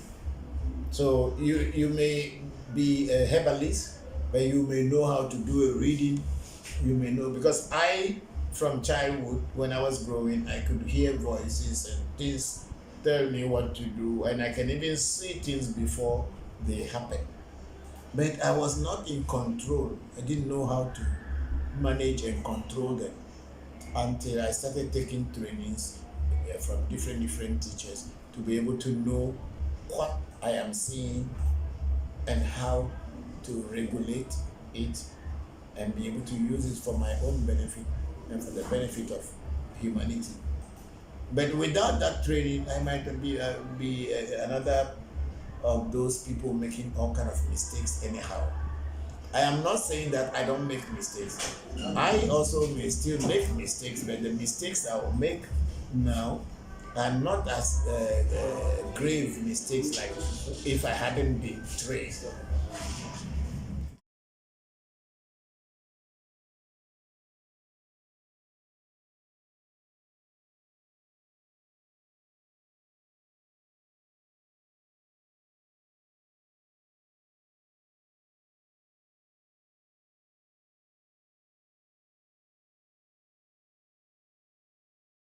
Thank you, thank you. You're welcome. Thank you very much for the question. Okay, we have if big sister Ifakemi Aisha Maskenet Amen. Interesting question. Yes, we are listening and taking notes to both questions and answers. Thank you very much, big sister Ifakemi. And then we have our big sister Ifadara. Thank you for this explanation. It took me a while to understand why my ancestors were captured and tortured but endured the period. I'm blessed to be here and stand on their shoulders. Truly a beautiful blessing beyond measure. Thank you very much, big sister Ifadara. That's exactly what it is. Everything has a reason. Everything that has a reason, but because we are human beings, we cannot tell the time frame where what is happening is it's a sign of good or bad. But because it is happening to us, we will feel the bad aspect of it, the painful aspect of it. But maybe that is going to be the change that the world needs. My old man always told me that you always pass through darkness before seeing light. So when things are happening in my life and I complain and he say, oh, you never know what is happening to you is going to bring out something to you. Let me tell you a very short story of myself. And when I was 4 years, my mother left me to my father. I had no father, I had no mother, in the sense that my mother was alive, my father too was alive. But my father had so many wives, and there was no way he could bring me at that age to any of his wives to go and stay with. And I couldn't stay with him because he was having a wife in his house. So I was sent to stay with my father's cousin. I've never met her before, I've never seen her before, but then just one day I was just dropped there. And I have to grow up there and have to start survive. I cried a lot because I missed my mother, and because I was not that very close to my father, so it's not like I missed him, but at least I need somebody that I know, or somebody that is close to me. But then there was nobody. So it took me many years before I again met my biological mother. But I learned to love all mothers, all my father's wives, and every woman in general, to show appreciation to them and respect them. And it is through this upbringing that I have come to be what I am today. I had never had it easy from my destiny or from my childhood, and I believe it was my destiny that was passing me through all those challenges in order to build me up for today. And even today, what I am doing, I don't know what my tomorrow is going to be, but I believe strongly my destiny is just passing me through this phase too, and I'm just doing my best. What I can control, I try to adjust myself to it. What I can control, I control. What I cannot control, I just try to live with it and adjust myself to it. So in life, sometimes you pass through darkness and get to the light. And I can see that the people or my mother's siblings, my siblings that I had with my mother, they live with most of them live with my mother all through, and yet still they could not stand on themselves and be an independent person from my mother until my mom died. And the same thing with my dad. Those siblings that who stayed with him all through his life find it difficult to stand on their own and be their own. Unlike me, from the age of 16, I started standing up on my own until today. So sometimes that painful period in my life is still there in my memory, but I thank my destiny that it took me through that. That's why I can stand and be a strong pillar for other people to lean on. So we have a Mike Thomas. Hello, Toby. I have heard that because we are in diaspora, a little more distant from our ancestors, the spirits have to work harder and make more effort to get our attention and direct us back to African spirituality. I don't think so, Mike Thomas. I don't think so. I don't think so. Spirits are everywhere. Your ancestors are flowing through your blood. So it is not anything that spirits have to work harder to get to you. It is your destiny that when your time comes for you to be able to connect with African spirituality, even if you are put in a jail, you are in prison, you will connect to your African identity and African spirituality. There is nothing harder for spirits to do with distance and all this. They can be anywhere at any time. It is your inner self, your Atma, your soul, your Ese, Kadara in Yoruba. It is that one that when the time comes for it or to let you be, you will be. So it is not the distance that makes anything. Yes, in one way, maybe if nobody come to talk about African spirituality to you, you may not be aware. I tell you, people are on this continent. You can pass through their gate or they are passing through your shrine every day, but they don't have any interest in African traditional spirituality at all. They would rather go to church and deceive themselves and think that by going to church is making them godly. Meanwhile, these same very people who go to church are the only people who will come to you at night and ask you to kill somebody for them. So, see, they don't have any interest in learning African spirituality. The thing is even handed to them, is at their doormat. They don't have interest in it. But when your destiny chooses for you, you can be even in the remotest part of the world. You will find a teacher. The interest will arise in you and you will want to learn. And truly, you will find somebody for sure. Your destiny will direct someone to let you learn or give you teachings. So don't worry about it, Mike. It is not very true that because you are far away, our people or your ancestors' spirits are not coming in. No, they will come anywhere. Even if you are inside jail and you are locked up 24 hours, our ancestors, their bloods are running in your veins. They will find you if it is your time to start learning. Everything has time. If you plant a corn today, the corn cannot get ready for you this very day to eat. But if you have patience, one day, it will be okay and it will be on your table and you eat to your food or your full satisfaction. So it is not true that because our African brothers and sisters in the diaspora are far away, so our ancestors are not getting to them, or African traditional spirituality is not getting to them. Yes, the African traditional spirituality had been in the diaspora from the very day that our grandfathers, great-grandfathers were carried onto the ship and sending them into the diaspora. That African traditional spirituality had always been with them, and they had always taught people who they knew would listen and carry on the torchlight. Majority of people decided in the new world, in the diaspora, to be more Christian. Either they were forced to be Christian, and even when African tradition spirituality was later taught to them or shown to them, they had no interest at all. That's their destiny.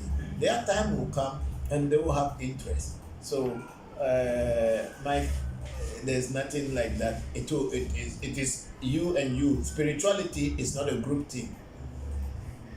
Traditional African spirituality is not a group thing, it's an individual thing. Just try to do your own part and the ancestors will be close to you. Don't try to convert people. We don't convert people. In our tradition, there's no need to convert people, no conversion to change people's mind from Christianity or Islam to come here. No, when your time comes, nobody will tell you before you will be looking for the truth. Yes, and we have a Van Perico here. Hello, Papa. What does it mean when you repeatedly hear your name being called from what seems like far away after you wake up from sleep, but there is nobody there? Yeah, it could be a spirit that is calling you, or it could be also your soul, your destiny is bringing your attention to something. I have spirits who sometimes you'll be far away, like me, and they will call my name. I'll turn around, I won't see anything, and I will just take it that maybe I was hearing myself, and then sometimes they call again, then I realize that it is them. But sometimes your inner self can even call you and you'll be wondering. Where you heard this name from, where is your name being called from. So Van Perico, just continue practicing what you are practicing, and when these things are confused, try to pray to your voodoos or spirits, or even to your destiny. Even though you don't have any destiny, you can pray that your inner self should give you results and answers. But then if you not satisfied with those things, you can ask for a reading, and the reading will tell you exactly what is happening. But I believe strongly it's either your inner self calling you, especially when you wake up from sleep. It is either your inner self calling you or some spirit that is wanting your attention. Thank you very much, Van Perico. And then we have a tantric power here and said, good afternoon, Togbe Christopher. If someone in America has initiated several people, but two of them died. If someone in America has initiated several people, but two of them died, and a few went crazy a few months later, is it possible that this is a link to incorrect initiation? Definitely. That means the person who is initiating the people probably does not know what he's doing. Is either just repeating or using incorrect besa, or besa is like a mantra. Is using incorrect mantra. Is it light off or?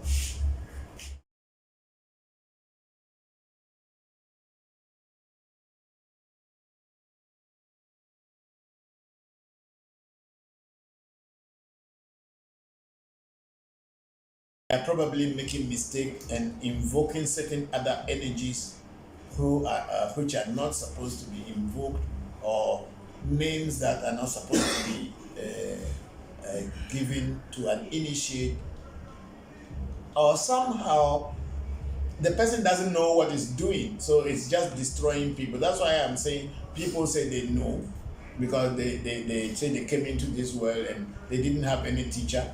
To them, they know everything and they know what you are doing. What about the other person who doesn't know what you are doing? The person believes you, trusts you, and you mess up the person's life. Like somebody had spoken to me on this program long before, that they went to Benin in the Republic of Benin, or Dahomey, as it was called in Ebe language, the home of snakes, Dahomey. And then they initiated the person into a set, or they did the person's job for her. And in installing the essay, they put certain things that were not supposed to be according to how I was taught. Those things that were put into it, like fingernails, hairs, and all this, it doesn't go into your positive essay. Usually it goes into your negative essay. And that negative essay usually is discarded and put somewhere and with rituals and everything, and let it stay there, so that your to encourage your positive essay or destiny to grow. But this lady, unfortunately, the one that was supposed to be thrown away was the one that was given to her to keep. And she said things were not going well in her life again. And then they told her they were going to initiate her into Ifa, that they will give her both hands of Ifa. In even traditional spirituality, women do not get both hands. If you have not finished your menstrual cycle in your life, whereby you get to the menopause, you will never be given two hands. And even if you got to that point of menopause, being a woman, you will not be given two hands of Afa, but you will be given the knowledge and training so that you can do divination for people, which usually the two hands, those who got two hands can train to become diviners if they were men. But women are never given two hands. But then some people will tell you, oh, you have to get the left hand and the right hand. Women in our Ebe and real Bokor or people who know Afa would never initiate a woman into two hands. So this lady was initiated into two hands, and before long, her menstruation stopped. She has not gotten to the time of getting to menopause, but it stopped. And her destiny that was set for her was a negative one. So everything in her life has been destroyed. So it's like someone who didn't know what they were doing were the ones who they thought was the correct priest, and they went to that place. But I would say it is their destinies who directed them to go that way. So when someone is initiating people and the people are dying and getting sick and getting crazy, then the person who is the teacher is not doing the right thing, does not know what he's doing. It's just fooling people. Maybe the teacher himself or herself was not the proper initiator, or is not being initiated at all. He just formulated. Because in my country, Ghana here, people are doing the same thing, doing manuata for people who they themselves, they have not been initiated into any manuata. They don't even know it very well. By reading the stories, they believe that, oh, they came into this world with these energies and forces so they can teach others. These things are happening everywhere. It's not one place or two places. But I will say that if you want to do this work as a professional spiritualist, at least try to get a teacher who knows what he's doing. And you must test the teacher over time to see whether the teacher is a real teacher or is just a scam. Somebody could be saying, I want to be a teacher, and it's a scam because he does not know what he's doing. And you go to learn from such a teacher, you will not get anywhere. You will also be making same mistake that he or she had done. So test the teachers and see, oh, this person is teaching what do you call it? Resonate with me, and I think I can learn from teacher. So if you want to do this work as a professional, go and learn under a teacher who you find very valuable and worthwhile, who can teach you.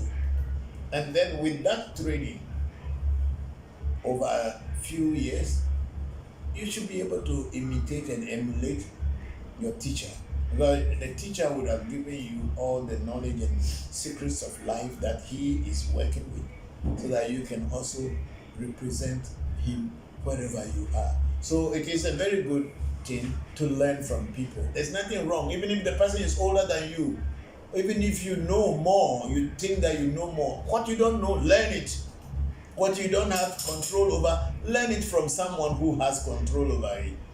So thank you very much, Tantric Power, for that question. So should this priest stop initiating people? It is not my place to tell the priest to stop initiating people. It is not my place to tell the priest to stop initiating people. Who am I to have that authority to tell him to stop initiating people? It is up to the students who are going there to study the teacher and listen to the teacher's background, history and everything. And if they want to go there, I don't have anything against it. I'm not the person who have coming to fighting anybody, because I don't even know who this teacher is. So who am I to have authority to say that the person should stop initiating people? No. If the person himself find that his students are dying and they are getting crazy, and he is still a teacher, he must find out about he himself to ask what is wrong with me.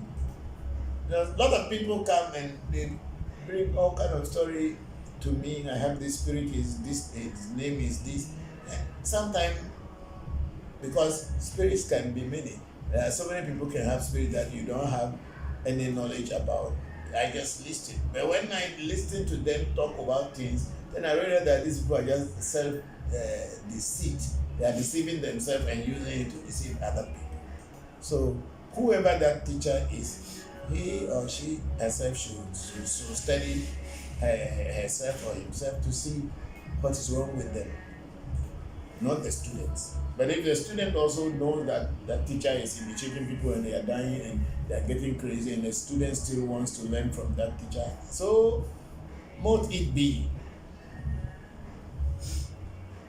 Yeah, that is finished now, eh? I think we are done on Facebook. We are done on YouTube. Let's see what we can have with. I have I'm sorry. I will be having an online Jopata incantation to be taught to somebody, some family back in India. And I think I told them by 4:30 I would have been done. Now we are, what's the time? 5:45, almost 1.5 hours or more than 1.5 hours into the teaching. So they may be waiting for me. Maybe they are watching, maybe they are not watching, but I'll have to close this section. And if anybody on Clubhouse has any question, you can ask me now before I close the section. So I'm giving you the chance. Please go ahead.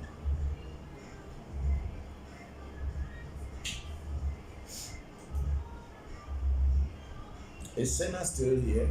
Senna didn't go to there. He's gone to the other house with the. I'm here. Okay, good. I'm here. Did you reach home?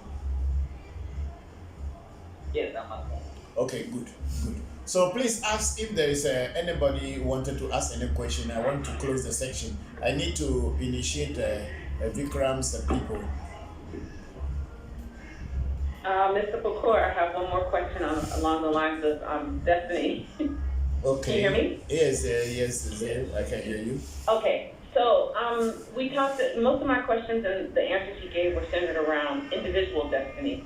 So now it leads me more kind of like to just want to hear you talk about the sort of the thinking behind divination for a group, or like for an era. I went to an Ifa ritual where the priest did the divination for the year and gave recommendations for the year. So I just kind of wanted to hear you talk about like the difference between divination for individuals versus groups. Okay, the divination for a year is not the same with every shrine. The divination for the year at my shrine is people who are connected to the energies that I work with at my shrine. Because the energies that I work with are the ones going to guide and then direct my course in the year that I am into. Somebody somewhere in Cuba may have a divination at his shrine for his students, but that divination in Cuba cannot affect me because I don't know the spirits that they are dealing with, and I don't have any connection with the spirits that they are dealing with. So my life cannot be controlled by the divination that they made over there. But the divination that I will do at my shrine, because the energies that I'm working with are guiding and controlling, it is through them that I will know what is going to go on in my year for me. So even if I do an Ifa divination, it will be more of an individual divination for each person, what your year will be, than the group one. The group one will mostly be controlled by the energies that are with me, and they will tell me what is going to happen in my year and how I should handle it, or how they should handle it. But then somebody making a divination in Tokyo cannot come and affect me here. Even if there will be some truth in their divination there, it will be more centered around that location than my location in Africa. And maybe more so my location at my shrine. Yes, there are certain group things. If supposing they say there will be an earthquake this year, but does that mean the whole world will be having earthquake? No. The earthquake will only happen in earthquake zones where the person is divining from. So sometimes it is better to do an individual divination and find out your position in a year than to be depending on a group divination. That's my advice.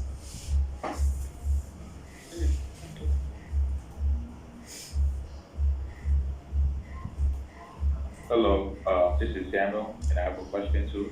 Yes, Samuel, go ahead. Okay, so what is the relation about, like in Ifa, you get a lifetime.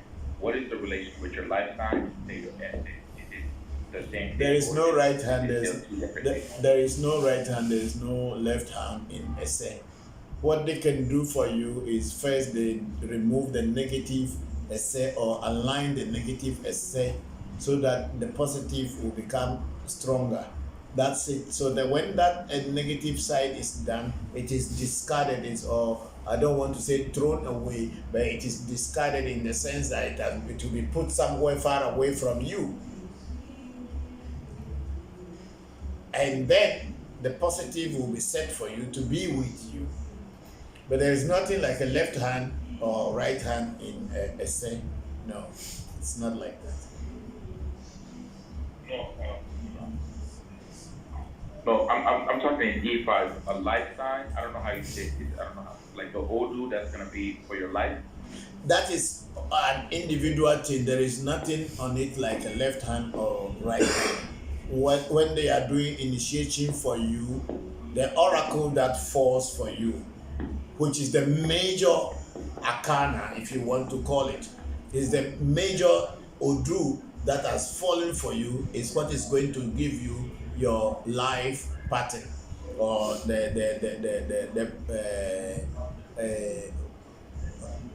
do you call it? A blueprint. To give you the blueprint of your life, what things you should do, where you should go, what you should associate with, what you shouldn't associate with, the food that you should eat, the type of food you shouldn't eat. That is only one. There is no left or right to that one. The Odu will fall as the main Odu, but then they will have a left and a right Odu falling at the size of the major Odu. These two other Odus are only witnesses. They are only witnesses to that major Odu that, oh, we have seen it. And then, of course, what is here, I am seeing it, I have seen it, and this is what I can also say about it. And then the other left side will say, oh, I have also seen that Odu that has fallen, and this also I can talk about it. But then there is no left or right in the Odu. It is just one Odu, and that is the blueprint of your life as in Afa. And I believe that is also in Ifa. Okay, and the next question I wanted to ask was, I don't know if I'm going to say the word, Abotoshi, the people that work with the dead, is that how you pronounce it? What did you call it? Abotoshi, I saw it on Facebook. Abotoshi? A-B-O.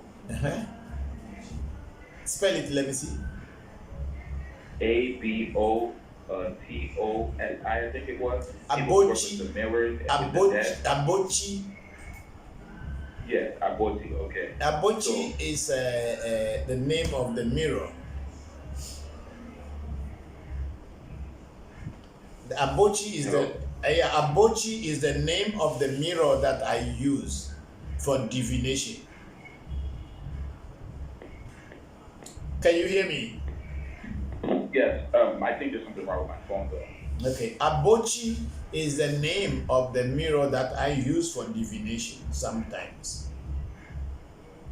Okay, thank you. Is there a difference? Because I know when you in the Facebook I was reading, they were talking about how it works with the dead. Yes, I'm coming into that.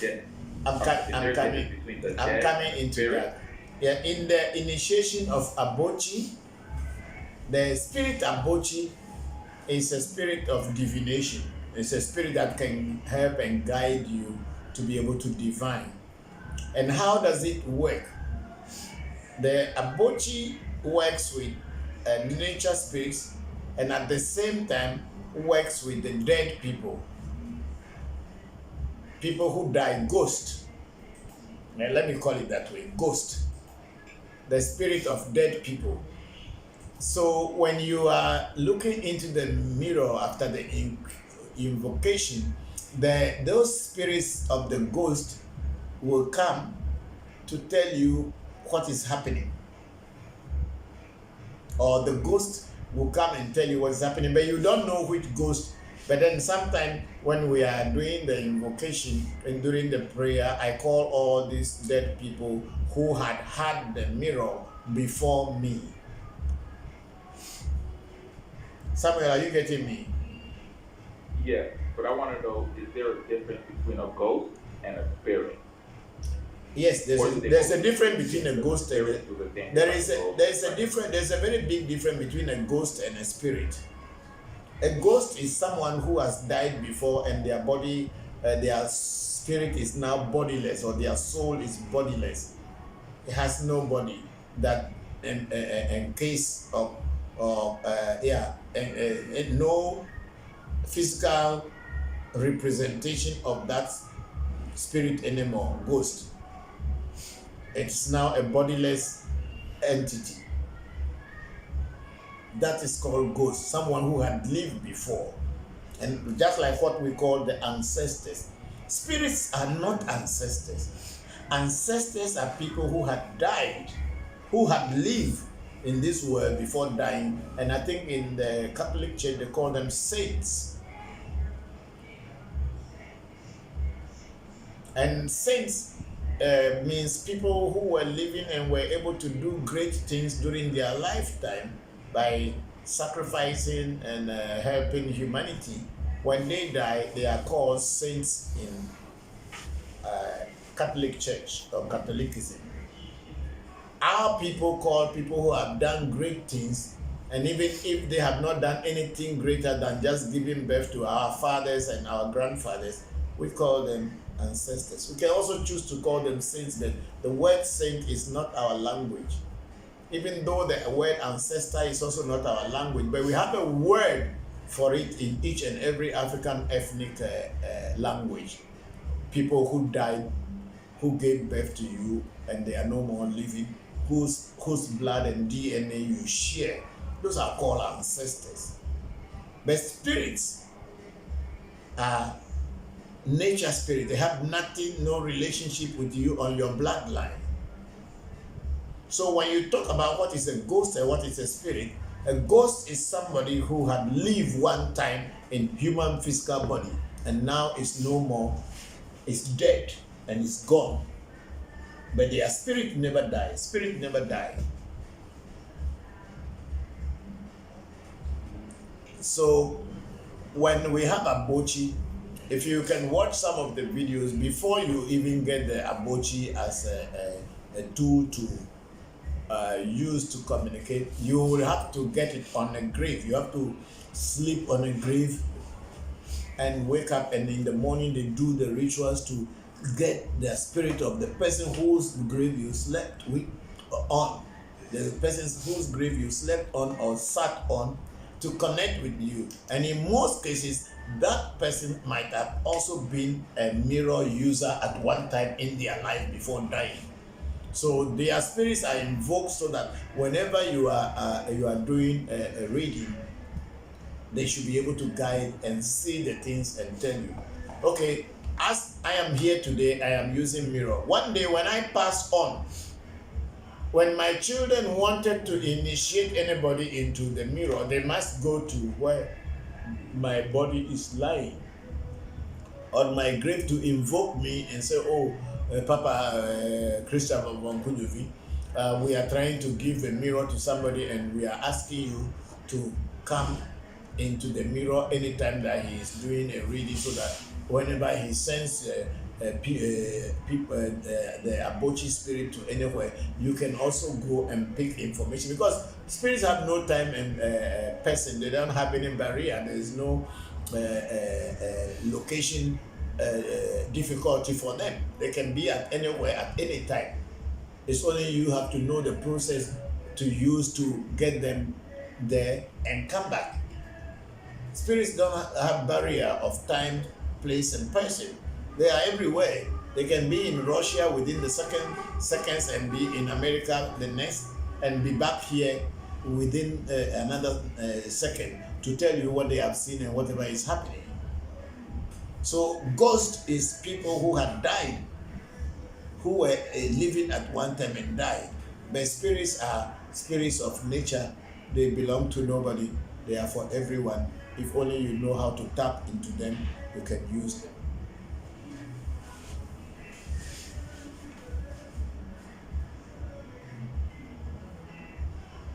Thank you very much. Is that clear? Does it make sense to you now?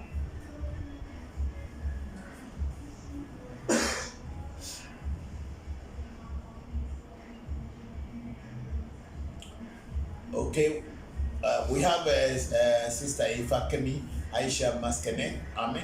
Baba, if a person who follows our African spirituality path lives in the diaspora and has no way to perform ceremony for their baby when it is born, as it is done back on the continent, what common or simple practices can parents in the diaspora that doesn't know much do for their newborn babies?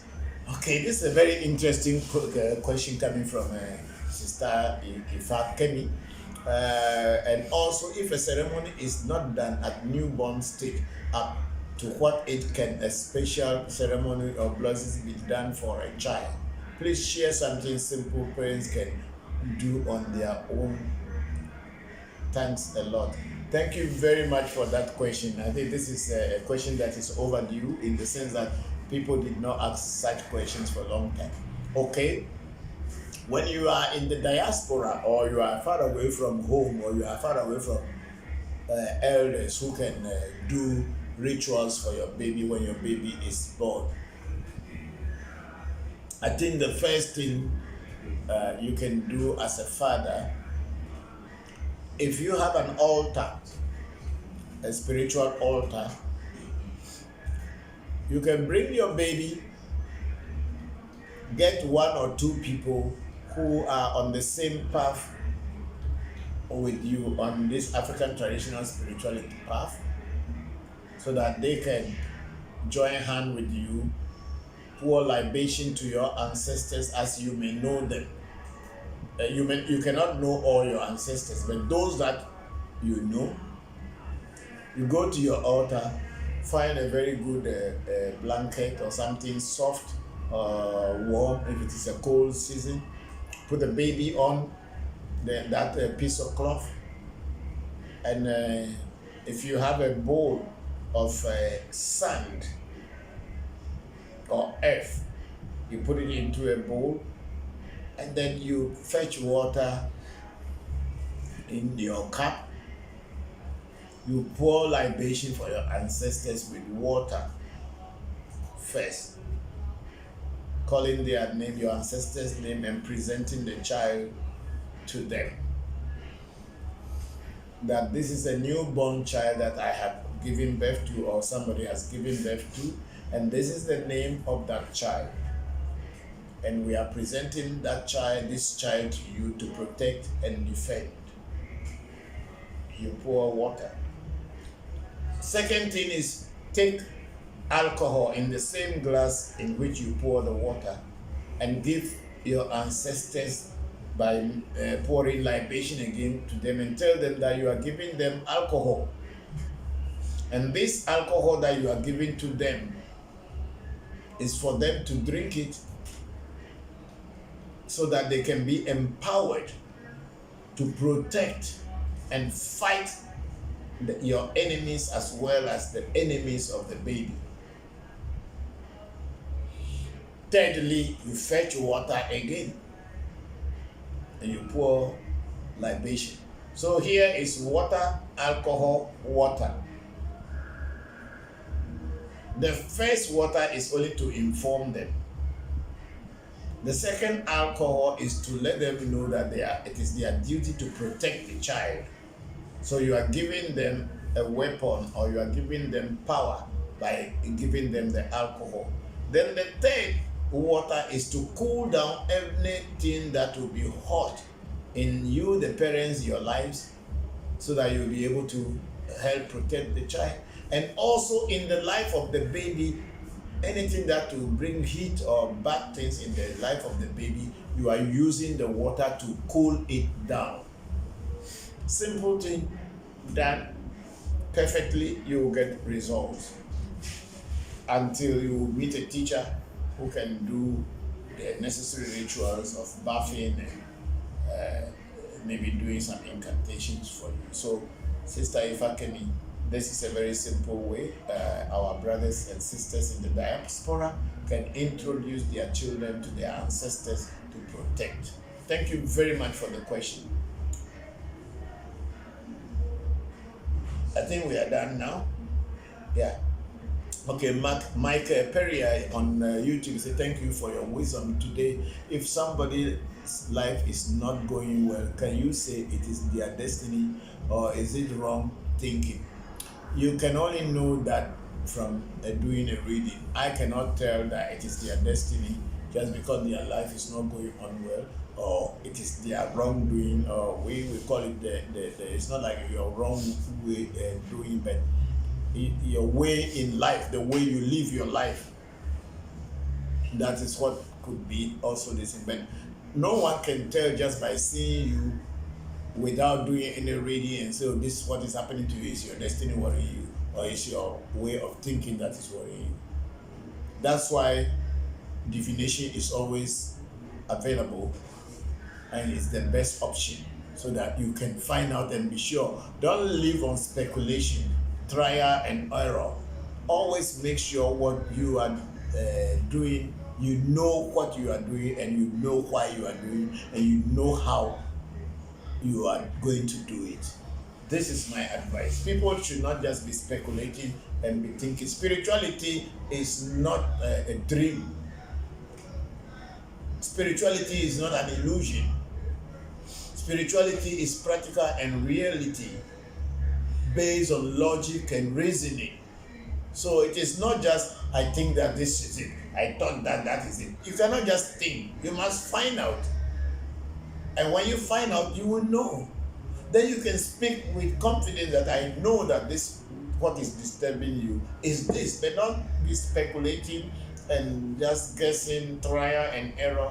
It's messing a lot of people's life, and people are not ready to go and learn or listen or even do a reading. They're just messing their own life and other people's life up because, oh, I know what I am doing. I read it somewhere. I heard it somewhere. Somebody came to me some time back, and he was supposed to do a ritual at Legba. Then he also read that, oh, they say Legba is a master of the crossroads, so he's going to go onto a crossroad, and he was asking us whether he is to use palm oil or whatever. You heard from somebody, so why don't you ask the people what you heard and let them direct you? I have Legba. I don't have crossroads. Even Legba is considered a guardian of the crossroads. But the Legba itself is with me. Why should I be directing you to go to crossroads? when the real thing is with me. But because a lot of people think that if they come to you, you may take money or you are expensive. They forgot that the years and the amount of money you have put into the knowledge and wisdom that you are sharing is money. Time is also money. They are not ready to pay for your knowledge or wisdom. They just want to take it. And once you charge them, oh, you are too expensive. So they go around trying everything, and when they are not succeeding, they start pointing and accusing fingers to you or to other people that you didn't help them. There is always a right way to do things. Our ancestors have always followed the right ways of doing things. People do not just think that, oh, I thought this is what is happening. I thought this is what I'm thinking. I thought that this is what is talking to me. Find out through reading and divination. You will know what you are doing is right or is wrong. Thank you, everybody, for today. If there's no more question from anywhere, please, we will close this section. But if there is any question on Clubhouse, please let me know. If there isn't any, please also let me know. Papa, I just want to say that I'm here preparing for my Abochi initiation, and I'm prepared to sleep on Tope Tutu's grave. Yes, I think I took you there already. Yes. Okay. Okay. No problem. That's why I built a room over it so that for the future of initiation into Abochi, it wouldn't be like my time when it is an open space, but his grave, I built a building on it, and it's in there, and you will be safe and secure. Yes, thank you, Papa. You're welcome.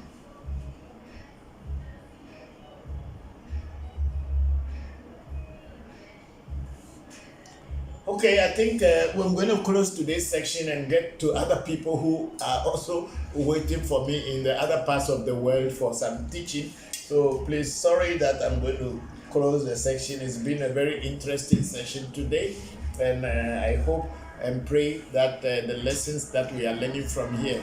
I'm not trying to tell people that I am the best teacher or I am the one who only knows how to do divination.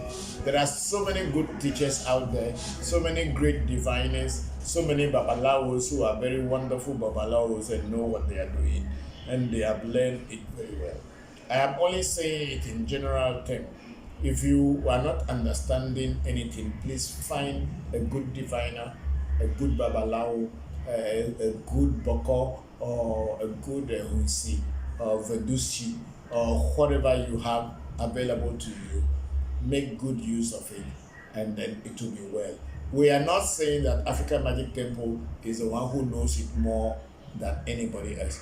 We, even at this stage, we are still learning from people all around the world. So we are here to teach, we are here to help, but we are not forcing anybody to come and learn from us. If you feel that our teachings are good for you, and you believe that when you come here, you will learn more and improve your own life on the spiritual, on the African traditional spirituality, and many more, we are always available to you. Thank you very much, everybody. Oh, I go mauga sogolisa, mauga kitikata, mauga ese joto, amejoto, ese nano, amese tieno, woman of every doconovi. Woman of every bian doconovi, weird doconovi, bian woman of you, sepo polipo, said that Tafia, may yaka, baho.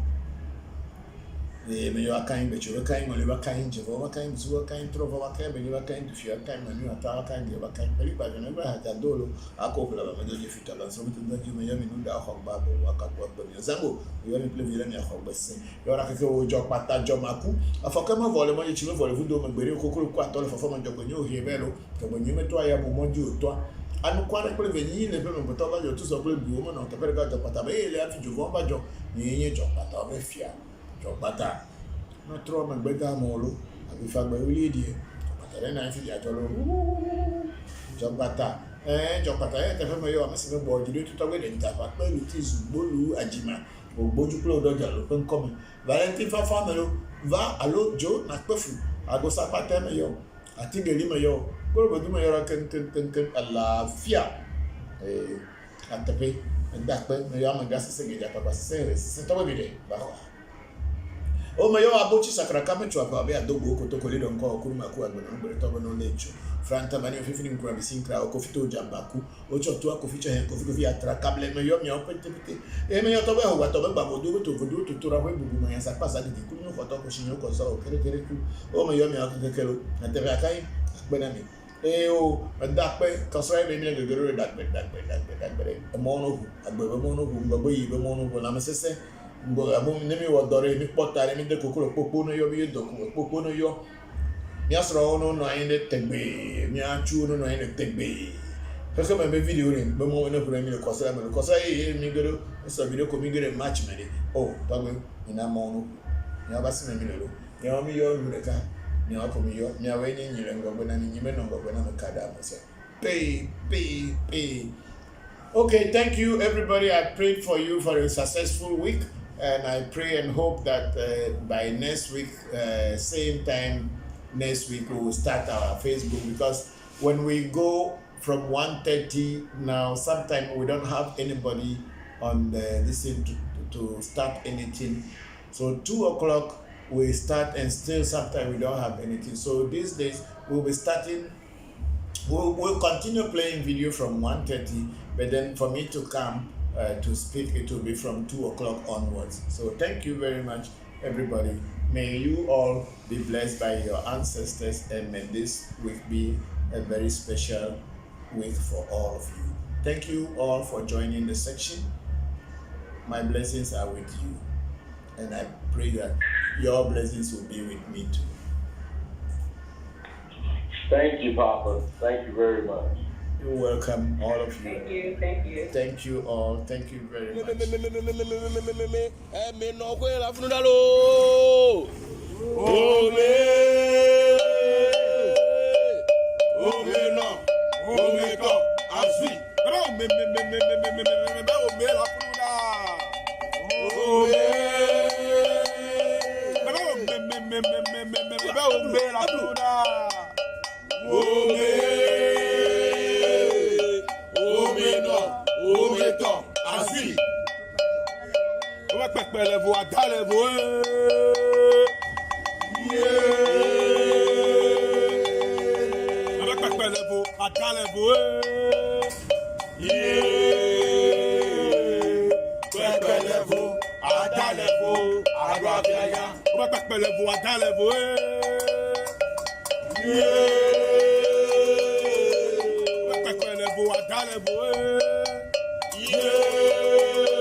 Adela me gajo male brasilo yo.